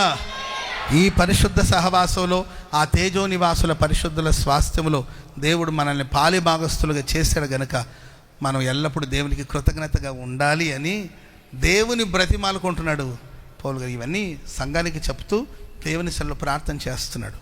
స్తోత్రం చెప్పండి అందరూ గట్టిగా. మానక సంపూర్ణమైన జ్ఞానం, ఆత్మ సంబంధమైన వివేకము, ఆయన చిత్తాన్ని సంపూర్ణంగా తెలుసుకోవాలి, ప్రతి సత్కార్యంలో సఫలం అవ్వాలి, దేవుని విషయమందు జ్ఞానమందు వృద్ధి పొందాలి, దేవుని సంతోషపెట్టాలి, ఆనందంతో కూడిన ఓర్పు దీర్ఘశాంతం కనబడాలి, మహిమా శక్తిని బట్టి సంపూర్ణంగా బలపరచబడాలి. తేజోవాసుల స్వాస్థ్యంలో మన పాలిభాగస్తులు కనుక దేవునికి థ్యాంక్ యూ, వందనాలు చెప్పాలని మానక ప్రార్థన చేశారు. ఆమె చెప్పండి అందరూ గట్టిగా, హల్లెలూయా. వీటిని మానక, వేటిని మానక, వీటిని మానక. ఏంటి మానకుండా అంటే, మానక కృతజ్ఞతాస్తుతులు చెల్లించాలి, మానక సమాజముగా కూడుకోవాలి, మానక ప్రార్థన చేయాలి. ఇంకా చాలా విషయాలు ఉన్నాయి. సమయం ఇప్పటికి చాలా ఆలస్యమైంది, 2:30 టైం. ముగిస్తున్నాను ప్రియులరా. ఇంకా లేఖనాల్లో మానక వాళ్ళు దేవాలయంలోనూ ఇంటింట బోధిస్తున్నారు. దేవాలయంలో బోధించాలి, ఇంట్లో బోధించాలి. Praise the lord. ఇక్కడ బోధించాలి, మీ ఇంట్లో మీరు బోధించి సంతోషంగా సాగిపోవాలి. దేవుడి మాటలు మన వెనుకడిలో స్థిరపరిచి ఆశీర్వదించుగాక. దయచేసి అందరూ అలాగే లేచి నిలబడతారు, ప్రార్థన చేసుకుంటాం. ఆశ్చర్యకరుడైన తండ్రి, జీవాధిపతి అయిన ప్రభు, అభాగ్యులం అయోగ్యులం ఎంచి చూస్తే మంచి లేని వారం ఎందుకో ఇంతగా ప్రేమించావు, ఈ స్థితికి నీవు నడిపించావు నైనా. ఈ భూతలంపై జీవశ్వాస కలిగిన వ్యక్తులుగా మమ్మల్ని ఉంచినందుకు ఏమిచ్చి నీ రుణం తీర్చుకోగలం. దినములు దొర్లుతుండగా రోజులు రాజులై కూర్చుంటున్నాయి నాయనా. మా శక్తి లేదు, మా భక్తి కాదు, కేవలం నీ కృప, కేవలం నీ కృప, కేవలం నీ కృప, నీ కృప, నీ కృప, కృప కృప కృప కృప, నీ కృప, నీ కృప, నీ కృప ప్రభు, నీ కృప, కేవలం నీ కృప, కేవలం నీ కృప. కృతజ్ఞులమై జీవితాంతం నీ సన్నిధిలో శిరస్సు వచ్చి నీ ముఖ కాంతిలో మా బ్రతుకును నడుపుకుంటూ మీ ముఖాన్ని చూస్తూ తృప్తి పొందుతూ మీరు ఏకమగు వరకు, మేము ఏకమగు వరకు ఈ సరళతలో మమ్మల్ని స్థిరపరిచి నడిపించమని వేడుకుంటున్నాను. ఈ పరిచర్య మూలాన మీకున్న ఉద్దేశాలు గొప్పవి, ఈ పరిచర్య మూలాన మీకున్న తలంపులు గొప్పవి. మీ ఆలోచనలు ఎంతో దొడ్డవి నాయనా. మేము వివరించలేము. మా కళ్ళతో చూస్తూ మిమ్మల్ని స్తుతించడం తప్ప ఇక మేమేమి చేయలేము. మేము ఆశించింది, మేము ప్రార్థించింది, మేము అర్జించింది, మేము మీ పాదాల దగ్గర కోరుకున్నది కొంచెమే. కానీ మీ గుప్పిలు విప్పి తృప్తిపరచుచున్నందుకు, ఈ రీతిగా విస్తరించుచున్నందుకు, ఈ రీతిగా శిఖరాలకు ఎక్కించినందుకు నీకు కృతజ్ఞత స్తుతి సమాంజలి అర్పిస్తున్నాము. ఇంకా కూడా మీ చిత్తం, మీ సంకల్పం, మీ ప్రణాళిక ఈ పరిచర్య పట్ల మీరు నెరవేర్చండి. ఈ పరిచర్యను ప్రేమించే ప్రతి కుటుంబాన్ని దీవించండి. ఈ పరిచర్య కొరకు శ్రమించే ప్రతి బిడ్డను ఆశీర్వదించండి. ఈ పరిచర్యకు విరోధంగా లేచే ప్రతి ఆయుధాన్ని అణిచివేయండి. కార్యసాధకముకు మీ క్రియాశక్తిని బట్టి మీ నూతన కార్యాలు మేము చూచే ధన్యతమైన మాకు ప్రసాదించండి. ఈ మొదటి కూడికలో మీ పక్షాన నిలిచిన మీ దీనదాసులను మీ చేతులు సమర్పిస్తున్నాను. విశేషమైన మీ కృప, మీ దీవెన, మీ సన్నిధి సముఖం ఈ బిడ్డకు తోడుగా ఉంచి, వెళుతున్న ప్రతి చోట మీ కాపుదల భద్రత ప్రసాదించి, బూదిగంతముల వరకు నీ బిడ్డని, నీ దాసుని సాక్షిగా వాడుకొనమని ఈ మొదటి కూడికలో మా కొరకు మీరు వాడుకున్నందుకు మీకు వందనాలు చెల్లిస్తూ, రాత్రికి జరిగే కూడిక, రేపు ఆరాధనను మీరే భారమెత్తి నడిపించమని మమ్మల్ని ఒక్కొక్కరిని మీ చేతులు సమర్పించుకుంటూ యేసు నామములో ప్రార్థించి వేడుకొనుచున్నాను తండ్రి, ఆమేన్. మన ప్రభువైన యేసుక్రీస్తు కృప, తండ్రి అయిన దేవుని ప్రేమ, పరిశుద్ధాత్మనందుల అన్యోన్యమైన సహవాసం, సన్నిధి సముఖం ఈ కూడికలో పాలు పొందిన ఒక్కొక్కరికి, లైవ్ ద్వారా ఈ మాటలు వినిన వారికి, ఆయన పక్షముగా నిలిచిన దినదాసులకును సకల కొన్ని పరిశుద్ధులకును సదాకాలం తోడయండి నడిపించునుగాక. గట్టిగా చెప్దాం ఆమెన్, ఆమెన్, ఆమెన్. ప్రభు పేరట మీ అందరికీ వందనాలు.